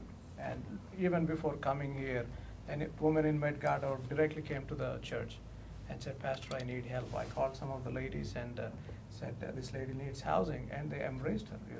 Till something is organized, we'll take care of her. So the church has stepped up to see, the community is changed and the inmates' lifestyle changed. And I want to thank Superintendent and for the opportunity. We do celebrate recovery, we do Bible studies, and recently I met with Dave Ramsey from Financial Peace. He sponsored 30 books free of cost by seeing the lives which have been transformed. Actually, I took one of the inmates with me to meet with him.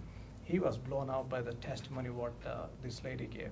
He said, Pastor, if I can change one life like this, my mission is accomplished. So he said, immediately, even before I moved out of the office, he said, I'm going to give 30 books. I'm going to send my team to teach Financial Peace. So we are starting Financial Peace at the workhouse. Not only Bible studies, we are starting couples program. The basic problem where we see is marriage. There is a lot of dysfunction, single mom, single dad. So we are working in that. And I could see, as an outreach pastor and a prison director, I could see a lot of change, inside out, not only outside, inside out. I challenge them, don't come back to this place. This place is not meant for you guys to stay. This is just a transition. Everybody, makes mistakes, but we give an opportunity as a church, and they take it seriously. I am blessed to be a part of the ministry and part of Workhouse, what God is doing at the Workhouse. No, thank you. Thank y'all. Appreciate you coming. All right, go right ahead. Okay, first thing is the last board meeting, which was held on November 5th. And approved the minutes, the report of expenditures. Everything, once again, budget-wise is going as scheduled. Other thing discussed was the National Conference on Correctional Health Care. They are an accredited medical aspect of correctional management. In the correction world, you hear lawsuits all the time, and your majority, 80% or more of your lawsuits stem from medical needs. So this agency kind of gets all the experts in the field from, hundreds of years of experience and come together and come up with planning and management to help facilities like ours in state and federal levels to run their medical departments in a much efficient way. So we're looking at being accredited with this agency, and it's a process, probably take a year from the time we actually get started. So that's something we're shooting for. Once again, it just, you run your place on a more professional level, but it also, when you get complaints and, God forbid, lawsuits, it protects you because you're not running it on your standard, you're running it by a standard that's recognized. Other business, we had the TCI, Detention Correction Institute Assistant Director, Lance Howard, met with the staff to go over the work release program. They're trying to promote the program to other agencies in the state that are showing interest in being, we're new to this, but they like the model that we're doing, so they just want to expose it to other facilities statewide so they can, see what it is that is working. And that's why I wanted Pastor John and Mr. McKinney to say, it's not just the agency, you've got to have the community involvement for any of these programs to work. So I just wanted to bring that to light. And after that, the state litter pickup for October, we were reimbursed $2,701. And that's going good, and we'll be touching on the litter pickup in a little bit. And the next is the yearly activity report. Reflects October average census was 180. What's your capacity there as far as I know? It's 250 general population and another 64 in the work release program. So, and the GD program is going along good. I think we're still waiting for the results from the last test, which was conducted about a month ago. So we're trying to hopefully we'll know how many passed. And incident reports are down. This man went up a little bit. DOI litter pickup. Once again, I think you see a 70 there. It reflects on your population. On that time of year, people scheduling to come in to to get the DUIs done. And that's about it on that report. All right. Any questions on his report? Move to approve. Got a motion, do we have a second? And a second. All in favor of the motion, say aye. Aye. All opposed? Motion is carried. Can I get your report? Anything else on your report, anything like that? No. Okay. While the superintendent's here, and since if he has something to do with the DEI removal fee and stuff, Mayor, you wanna come up? I know, we had on the, Commissioner Stevens had requested me to put, on the, agenda, the DUI letter pickup removal fee. And you wanna come on up, Mayor? Commissioner, you wanna? I can introduce where this came from. I was at a continuing legal education class a few weeks ago, and somebody brought it to my attention that the state had changed their law about how we charge for litter pickup for the DUI offenders. The old law said that we could charge per day a fee equivalent to what the jailer's fee is for misdemeanors, and that was set by another statute. And I think that's about $20 a day. Yes. And they changed the law back in April, and the new law with respect to these offenders says that the fee shall be fixed by resolution of the county legislative body. So we need to adopt some resolution that sets the fee for that. And it doesn't have to necessarily be the same fee that it was. It could be higher or lower or same. But I had asked Mr. Solandi to give us some numbers about how much the program costs and if the fees that we collect are enough to support it, or if there's ways that we could increase that and, you know, offset other mandates that we're forced to do. So but that's where the idea came from, and we need to set up some sort of fee to be in compliance with that law. The stats we compiled, for us to conduct the DUI litter pickup program, we have a part-time individual that's on our payroll to do that task. He's doing 2 days once a month, so which pretty much, I think based on his salary, came up to about approximately $12,000 annual. Yeah, it's 2 days a week, and it's about $12,000 a year is what we're paying the person that's actually driving the vehicle that these right. It takes them out to these offenders are in. And it has to be state roads, by the way. Right. And so that's our cost. We have the actual dollars through 11 months was $24,900, and I just extrapolated that to 12 months. It's a little over $27,000 we're collecting from the individual offenders at $20. And the other thing you just noticed on that DUI state road, there's additional grant money. Now I think that this particular month was $2,700. Yes.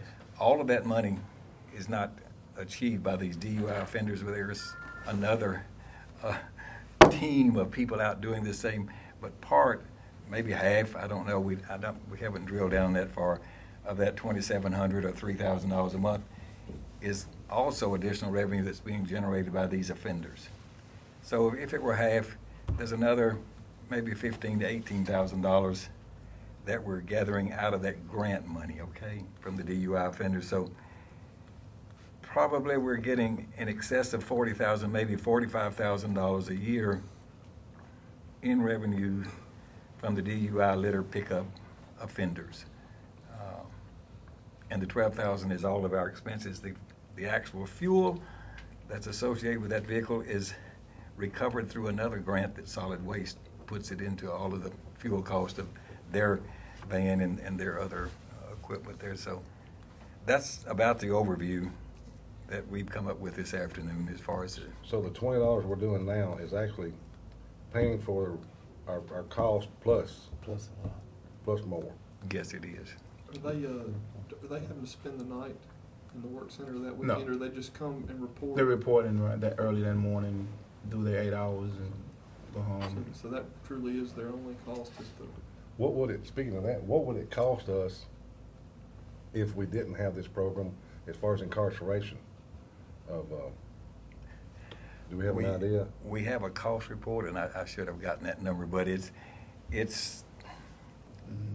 the, it's upper 30s or low 40s per day is our cost report. That's why they came out, yeah, they will, you know, it depends on what the economy's doing, but they say it's between $30 and $40 a day, so. Yeah. You know, the house. And then We have to prepare that report, give it over to the state, but we don't, it doesn't provide any revenue for us, it's just there. So they're paying $20 a day versus what it may cost us 30 to incarcerate them. And they're actually paying that to do the work and pay their time back now, as far as instead of being incarcerated. If they don't do this work. Well, it's this court pickup, mandated, right? They would have to, they can serve their sentence. How secure is this grant that pays for the fuel? Is that something we can count on? We've had it for a number of years, and we've got two pieces of this grant. I mean, it looks like it's fairly secure. It hasn't changed much. It's about the same money for year after year. Well, my question is, you know, if we make a recommendation, the commission says, okay, $20 is fine, and then we lose these grants, and it's actually costing us more than that, when in time can we change that to reflect those costs? You can change the $20 any time the full commission approves the rate. But you don't know what's gonna happen the first of the year. I mean, there could be all kind of cuts coming all the way back down through the states We're and charging everything. $20 now, which is more than twice what our cost is. And we call, not a lot of counties are actually equipped to even do this program. You know, we are fortunate that we can, and we checked with Davidson County, they're charging $44 a day. So, you know, I mean, I'm talking to the commissioner, I'm not saying go that high, but I think we do need to entertain increasing this fee. What about the cost of replacement, the vehicle that they ride around in? I mean, there's cost to that the county's eating that, the maintenance and These the are replacement van or. well-used vans, and they're not really putting that many miles on them. You can look at the mileage on how many miles we're picking up, it's nominal. The engine's running out. In one day, you can't walk too many miles. What's your recommendation on this? You've looked at these numbers. Based on what I see is going on, and definitely the good question about the grant, because I thought about that too, is I think we need to increase it, just to at least be, you know, in the ballpark of trying to keep up with it, just in case, and hedging in case something does happen in the future. And I can see it, but a concern, since you brought it up, the concern right off the top of my head here, I thought, if we increase it, are we gonna have stand a chance of losing that grant by doing that?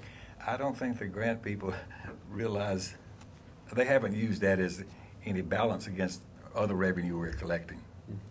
So Right, it's not a stipulation. I wouldn't want the state of Tennessee to say, you guys don't need the money, you're already collecting more than enough out of your jailers misdemeanor And it's fee. separate, you know what I mean? It just so happened the DUI offenders have to do state highways based on, you know, TCA code. The grant is just based on with the state in agreement with us to clean up their state highways. Now, the So it's a state- win-win. There's a cap on the state highway grant. I mean, once we pick up enough highways to exceed whatever the total amount of money is, it stops. And I don't know. I don't remember I don't know what what that that is. figure is, but we've Never got there. Right. Is there any administrative work of scheduling these people coming and doing the deed that might be any other, I mean, I'm just trying to think any other cost. There that is we- administrative cost, but still, we wouldn't reduce any it's not. labor. Who pays for the uniforms? Do we? We buy the vest, The right? little vest. It says I'm a drunk or whatever. Exactly. And then we also have to purchase the, they call them pickers. I mean, those are the overhead. I remember when this part of it came out about, what, 4 years ago or 5 I years? think longer than that. When they Not started doing the not the DUI? part with the DUI people, but there's a lot of restrictions on that, isn't it? That you can't mix male and female together? Well, they You know, separate them, you know, and they put them on one side of the highway. And The you have figures to you have came up somebody- with are overtime too, right? We're paying whoever's taking them out. Yeah, but that's not overtime. We just No, got a he's a part-time part-time employee. employee. Oh, is And that it's- it? Yeah, It's no. costing us a nominal amount per Okay. hour. So part-time benefits are reduced every, There's no benefit except Social Security, Medicare, sound like a pretty well tax. designed program.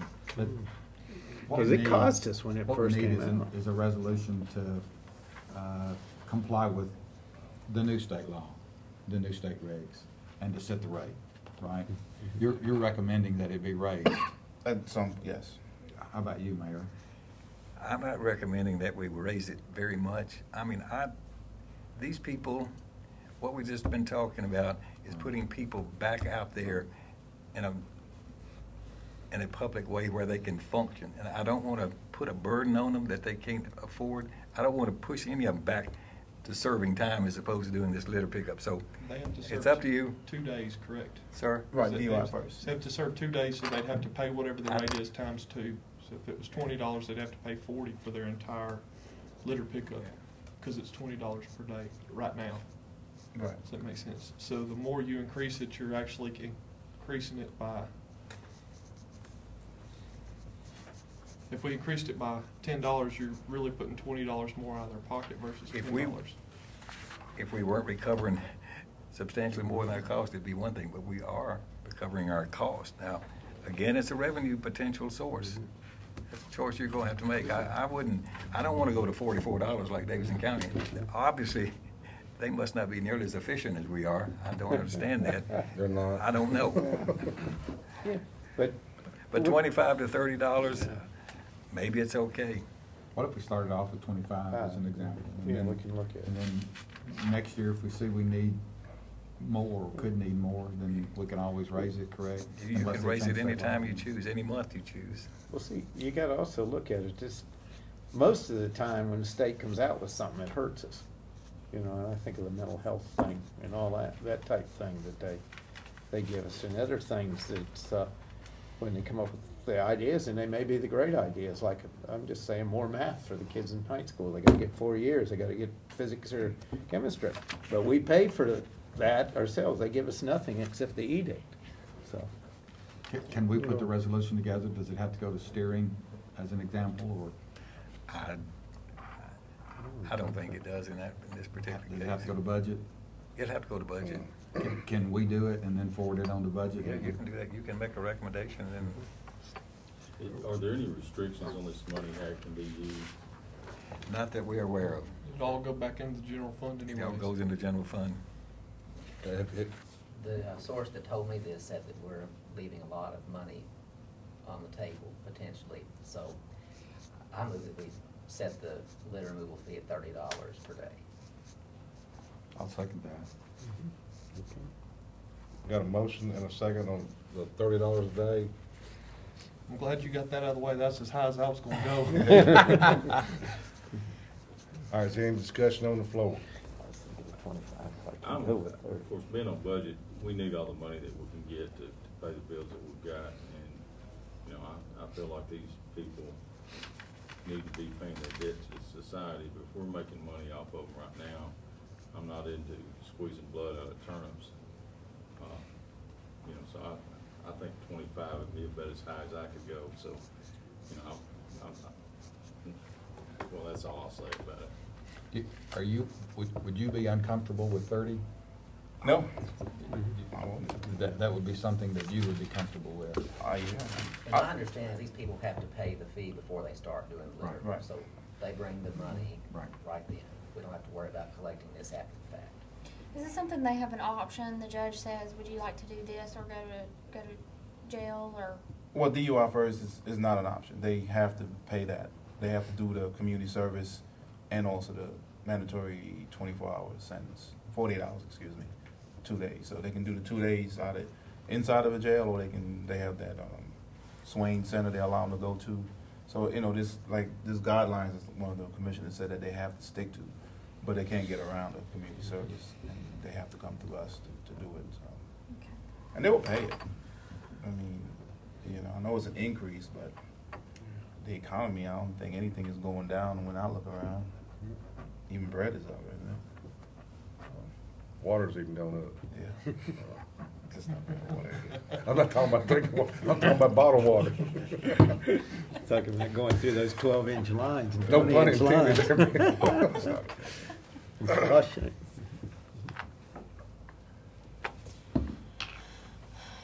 Is there any more discussion? I know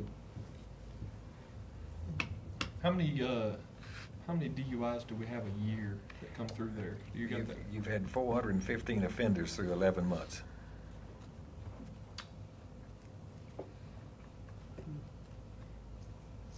Well, that should cover if that litter pickup grant kind of fails and our fuel, that $10 will cover it. So yeah, that's all I got to say.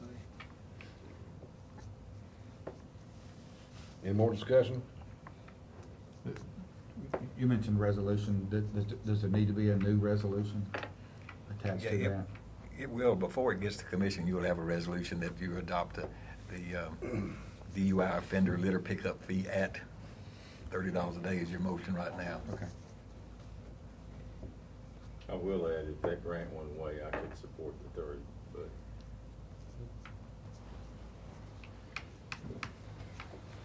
Got a motion and a second on the floor. All discussion, I guess, no need to call the roll, do we? Whatever you'd like to do. All right. Go ahead and call the roll since I know Commissioner P is involved in the number. Commissioner P? No. Commissioner Jeff Phillips? Aye. Commissioner Tiffany Phillips? Yes. Commissioner Schaefer? Yes. Commissioner Stevens? Yes. Commissioner Young? Yes. Commissioner Farley? Yes. All right. Maybe an extra $10. All right. Thank y'all. Next on the agenda would be the drug court. Darren, sit out here. And we'll go Her down. report is in your, Oh, is it? on your tablet, When- number 1. It's there? It's Okay. there. You can see that it's a pretty routine report. Basically, no changes. The number of participants is 41 in drug court and 24 in DUI court. Which is about what it's been running. Right. Move to approve the report. Got a motion, do we have a second? Second. Got a second. All in favor of the motion, say aye. Aye. All opposed, motion carries. Next, the Sheriff Department report.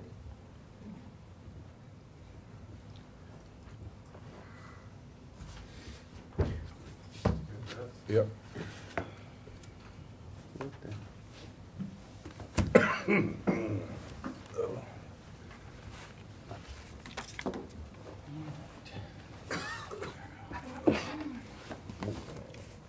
When was the last time she was here? Last time she wanted to put in for a Okay.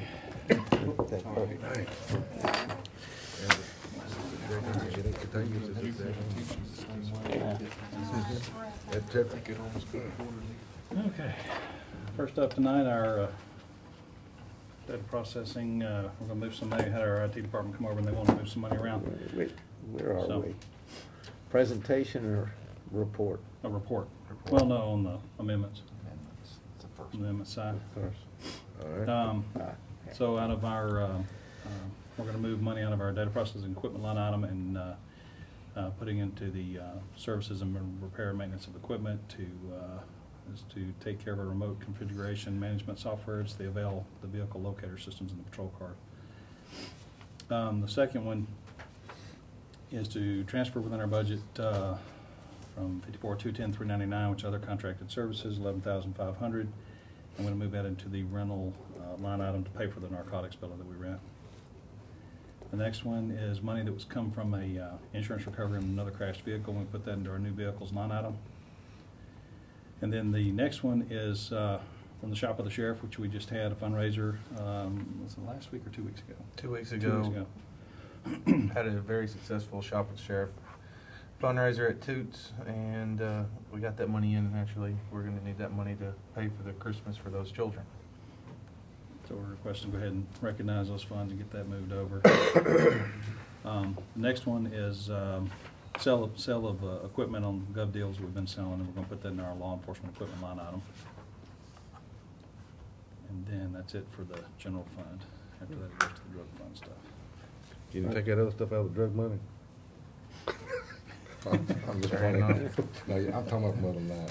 Motion Oh, to yeah. approve. Second. Got a motion and a second. Who was the second? Any more discussion? Call roll. Commissioner P? Yes. Commissioner Jeff Phillips. Aye. Commissioner Tiffany Phillips. Yes. Commissioner Schaefer. Yes. Commissioner Stevens. Yes. Commissioner Young. Yes. Commissioner Farley. Yes. So that shell yet? The burnt shell out there? Oh, I don't know. No, that was from attempted suicide. So that's That may being not go anywhere. investigated. Yeah, it's not going anywhere for a while. The next one's drug fund. Same thing, sell equipment, gov deals sales again, and we're gonna put that into the new vehicles and equipment line item under the drug fund. Is there a motion? Move to approve. Second. Got a motion and a second. Discussion? Call roll. Commissioner Key. Yes. Commissioner Jeff Phillips. Aye. Commissioner Tiffany Phillips. Yes. Commissioner Schaefer. Yes. Commissioner Stevens. Yes. Commissioner Young. Yes. Commissioner Farley. Yes. I guess you got the, Then we have the report for the two budgets. And I'll entertain any questions on that. Anything you want to point out? Not really. We're running.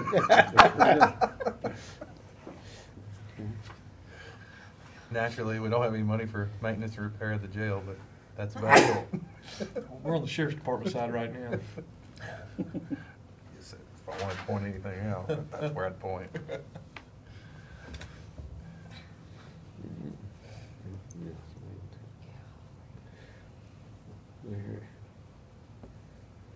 anybody have any questions on them? Yeah, where's the extradition? Is that in the sheriff's side? Because isn't that where who goes out? Or is it in the jails? It's on the jail side. haven't It's gotten there. under, because we've talked about this prisoner transport line item. I would just like There's to $50,000 in there every year, and we've still got 40,000 left so far. I'd just like to say I'm glad we have 100% remaining in unemployment compensation. That's good. We don't need to be paying that out. What was salary supplement? It was 119,000. Is still all there in the. Yeah, sheriff? That's from what the state of Tennessee gives the officers. They give us roughly $800 a year per officer.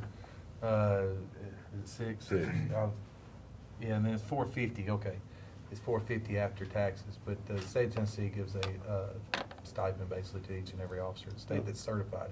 They do the same thing for firefighters as well. Do we go ahead and put that in the line item, and then state reimburses it, they Yeah, reimburse it, and then it- when that comes in, then they get paid.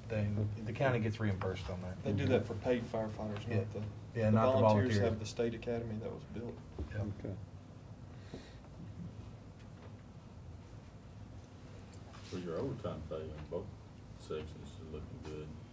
Yes, sir. I mean, if we keep it like that the rest of the year, we really good. Well, we've made some, patrol divisions done some scheduling changes to, on the way that they do their scheduling, and I think that's turning out to be, the officers seem to like it, I guess.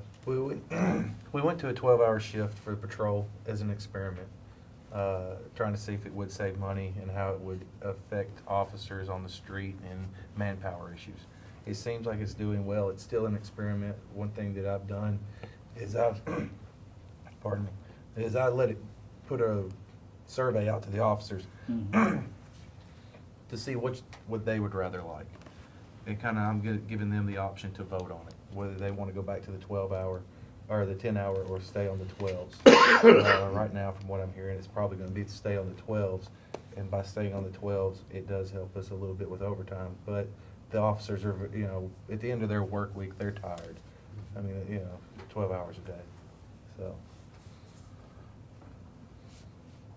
Was it 3 or 4 days? 1 week they work 4 days, off 3, then the next they work 3 and off 4. Do they get more, do you have more officers on duty by doing that? Theoretically? Theoretically, yes. Sometimes you have things go on. Vacation.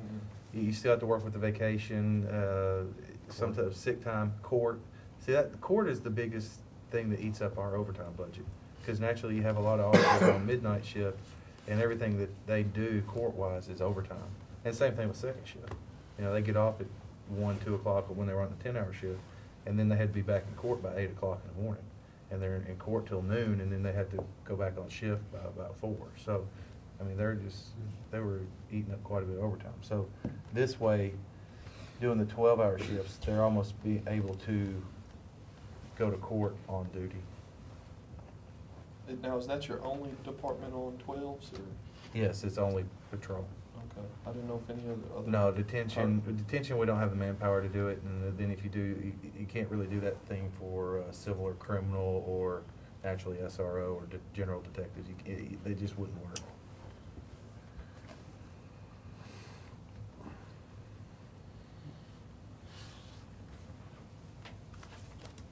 We need a motion. Need a motion.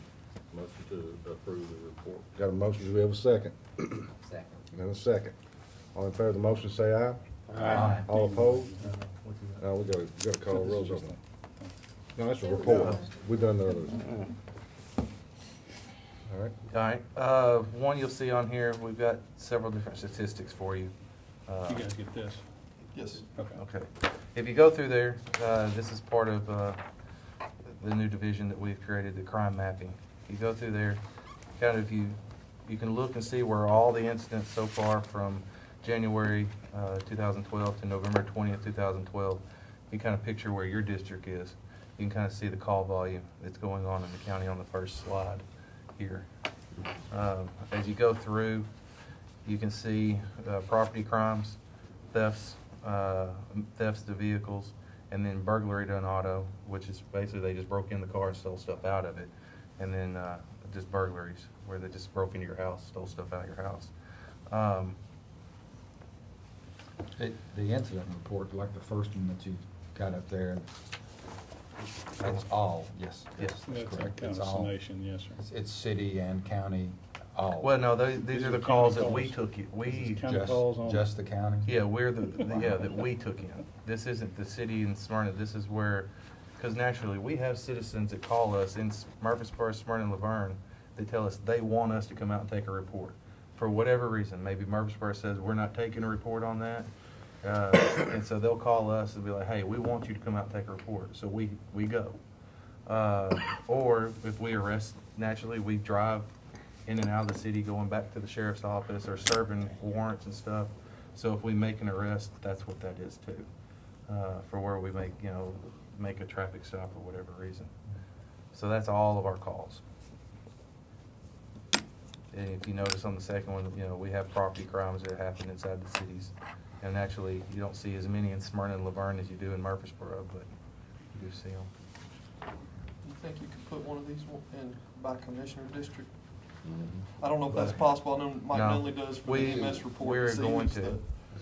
The leading crime you- in the county. Which one? Because you're in the middle of Murfreesboro, you might not be the highest, right? I don't want to win at that one. The first one? This right here, Yes. it's just solid. Yes. What is that? That's all the different, and I'll show you at the very end, because we can show you, I got another map to show you. Because this right here would actually be more your commissioner district, down there towards Smyrna of all the call volume. Hold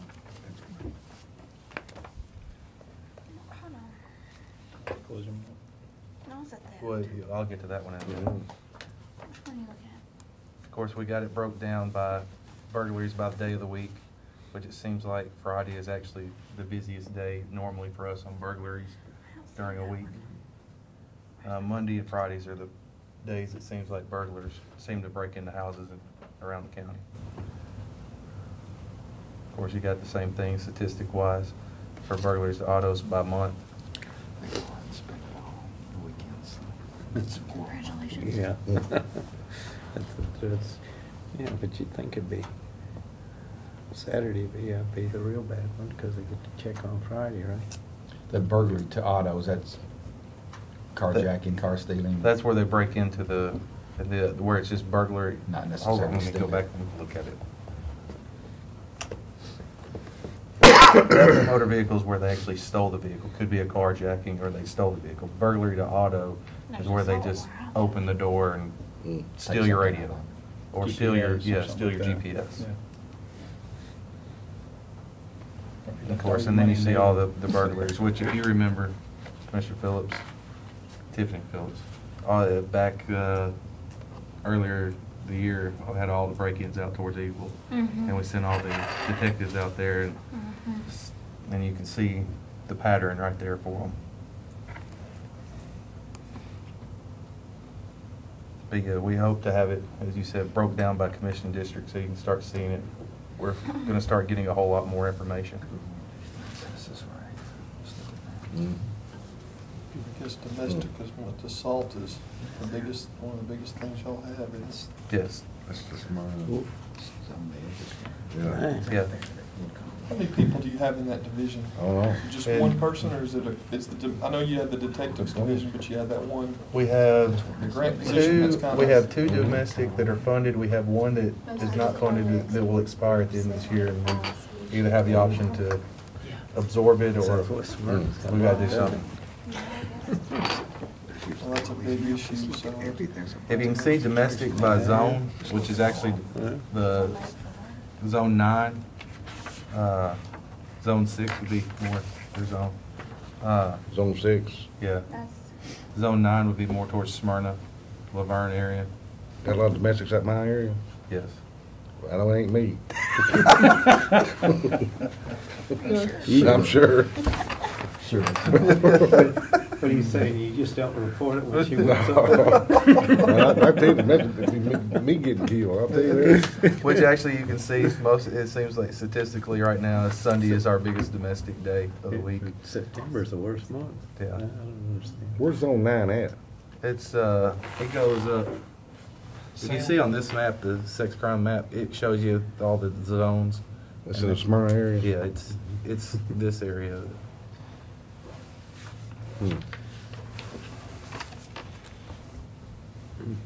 Of course, you see the sex crimes.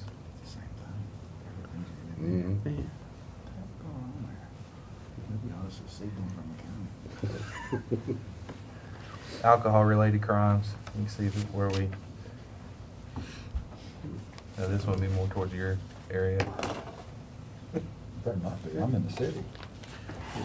Alcohol is, Okay. well, that's where all the establishments Got no are. business in my neighborhood, Robert.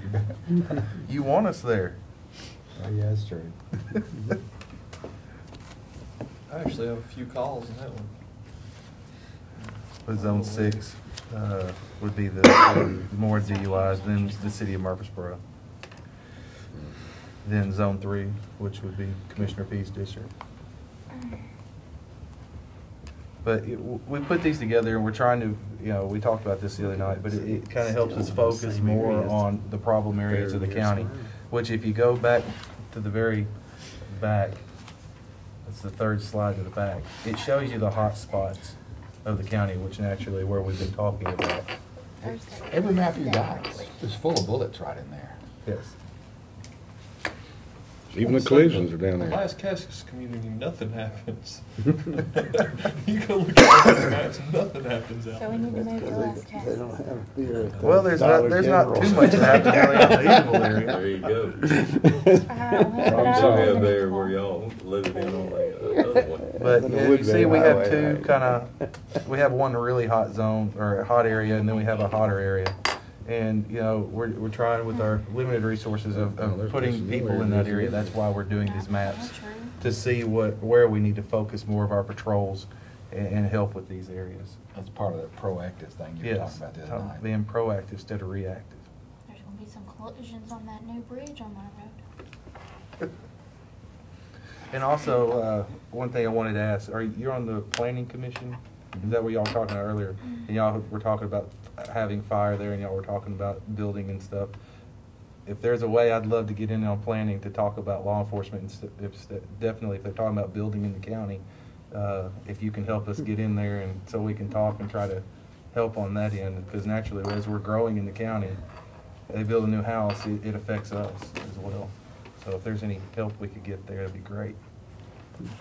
I'm not sure that you could be any help there in the planning process. Well, we can help kind of tell you how, we can show you maps and kind of show you things and be there to plan for the growth of that area. Because naturally, we want to be proactive instead of reactive. There's a whole bunch of wrecks on Barfield Road, I see. You look at it on what is the big blob on the wreck collision thing? Is that where there's just been multiple wrecks right there and on your collision map? That's the hot spot. You go look at. Sorry. Show me the map that way. That one. Oh, Where back you see to, the bigger red dot versus the smaller one. you talking about right over here? This area? Well, just, Some red dots anything are that bigger there's than red others. dots. Oh, yeah, that's just multiple crashes right Right on there. top of each Yes. other. Yes. Just putting that at- Now, that might be good for planning for the highway department, so they can see where a lot of the wrecks have been happening for the Yeah. roads. It's just like you see, whenever we had all the wrecks before they put the light up out there at the new veterans. Yeah. I mean, we landed life flight out there, I think, 4 days in a row. Do we need a motion for this? It's information purposes. Yeah, this is just information. Okay. Letting you know that we have this, we're starting to put more together and getting it out to the community and getting it to you. Do you want that copy in the minutes? Sure. It's a big copy. Oh, man. Boy, this looks like a stomach explosion. All right.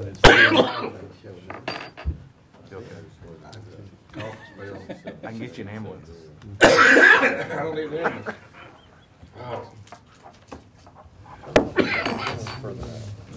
Pretty interesting stuff. It'd be interesting to see what you guys are able to do with that. I think it's gonna be pretty neat.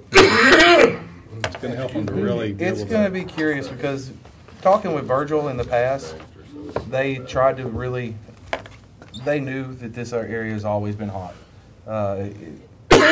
Virgil said this area in the county has always been a kind of a hot area.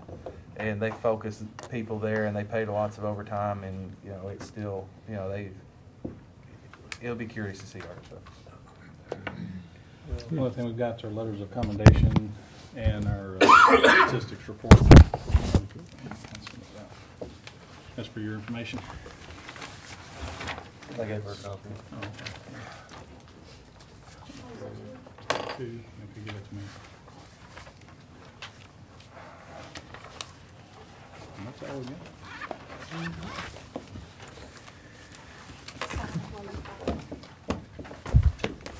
Thank you for your time. Thank you. That's all we got. And thank y'all for the other night for coming out and listening to us. Hope it was informative. Bread was good. Yes, yeah, and that's one thing, bread has gone down at our facility. We've gotten it down to about 40 cents. That's a loaf. That's a loaf when we were making all of our hamburger buns, hot dog buns, rolls, bread, sandwiches. Y'all started on working with the Miss Cook happy on the, seeing about the nursing home? We are gonna, naturally, we gotta master this first, but we hope that maybe we can look at providing bread for the county nursing home and then maybe the workhouse. So it's a goal. Y'all have a good night. Thank you. You too. Take care. All right, next on the agenda is the rescheduling the December meeting. I think it's on Christmas Eve, and I don't care anything about being here Christmas Eve. Let me just ask the question, do we need to meet? But, Why don't we just do the 31st, because we won't have a meeting that week? New Year's Eve. Oh, yeah, duh. Sorry. What about, we don't have a meeting the 20th, do we? Well, you won't be partying. Don't know. True. The I never 20th had should be, meetings. because a third Thursday notice should be free when it's not a commission meeting. The 17th, is that Health and Ed? They're on Tuesday. They're on Tuesday? What's on? They're the Tuesday after us. I don't have anything on the 17th. Health That- and Ed is on the 18th. That's the third Monday. Let's have it then. 17th of December? Okay. Worked last week, didn't it? Yeah. All It's right. just 2 or 3 days after your commission meeting. Yeah. Commission is the 13th. That's Monday Night Football, but I'll be selling my tickets, so.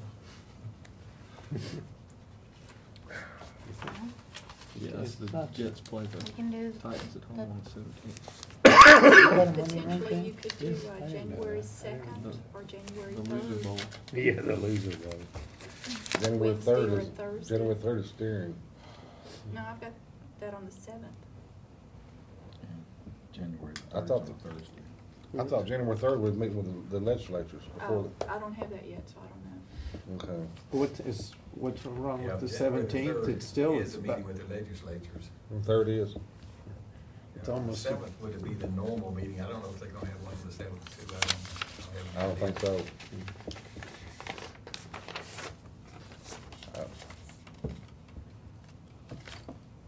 What's the will of the committee? 17th sounds good. 17th. 17th?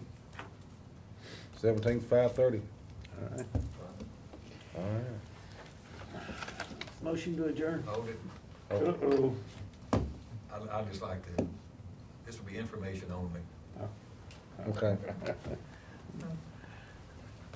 I don't know how many committees I should give this information to, but I don't guess you can ever do it too much.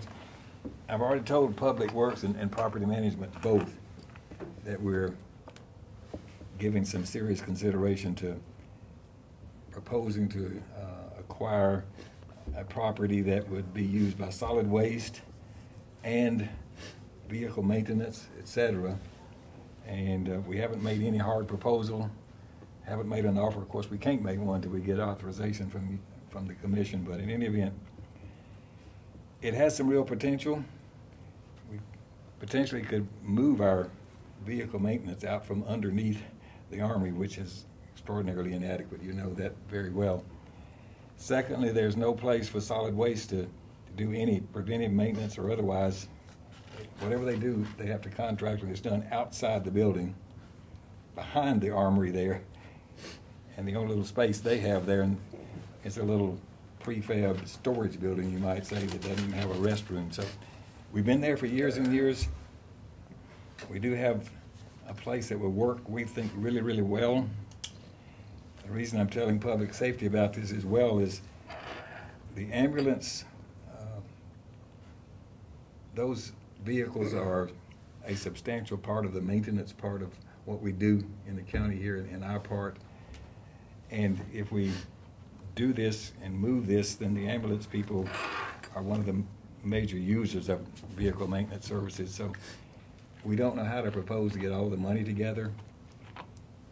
Solid waste has accumulated enough dollars to do it on their own initiative, but we think we'd be better served to try to piece together 2 or 3 of our entities that do have some dollars, and the ambulance service does have some dollars. We've generated a few dollars over a few years since they are set up as their own separate little entity as far as budget is concerned. So if we use capital from EMS and capital from solid waste and capital from whatever other source we do, then public safety, since EMS reports to you folks, I think you need to know that we're thinking about this.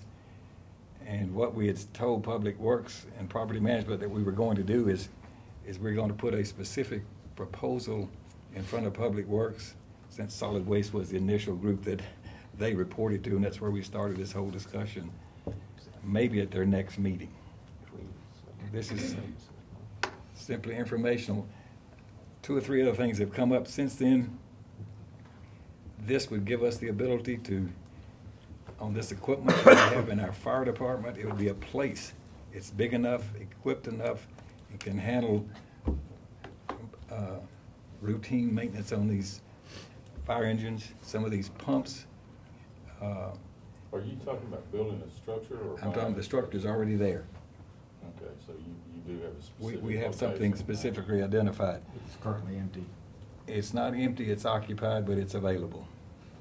Is it a county-owned building? or- No, it's not Okay. yet, it's not yet. We'd have to purchase this. Is it somewhat centrally located? I mean, if you need to meet with us one-on-one, you can. No, I'd have to right now, but it's not right in the center of Murfreesboro. No, there's nothing there.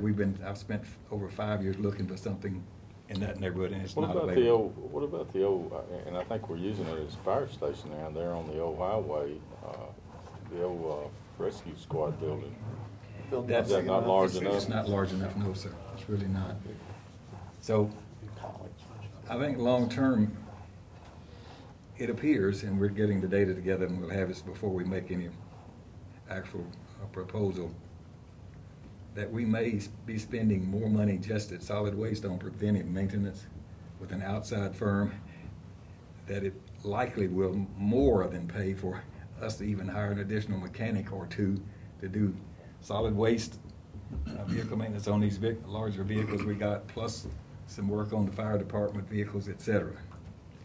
All that to say, I guess this is just strictly informational. I mean, I need you to really seriously think about this. And Does the money from the ambulance service, that's for general public, for where it goes into that fund for, like where their billing money, where it goes into that for public safety use or whatever? They've got an ending fund balance. Right. And we could use it for capital purposes, to build a ambulance station or, Will that affect purchasing new ambulances if we lower their bottom line there? no. Okay. That's one, I just know that's one that. entity that's, since these collections have improved so much over the last couple of years, they've started generating some ending fund balances that are really meaningful. Well, I know I've been a big advocate for trying to get a fleet maintenance done, so I'm excited to hear about this. When does Public Works meet? I think they meet next week, next Tuesday. So we got a good bit of work to do this week to see how many dollars we're spending at solid waste, et cetera. If Public Works went for it, would you make the presentation at the December commission meeting? I gotta go to Public Works and then to Property Management and then to Budget and then to Commission. It's gonna push us to get all of that done by the December meeting. Probably January. It might be, I don't know whether we can move that quick or not, possibly, but not likely.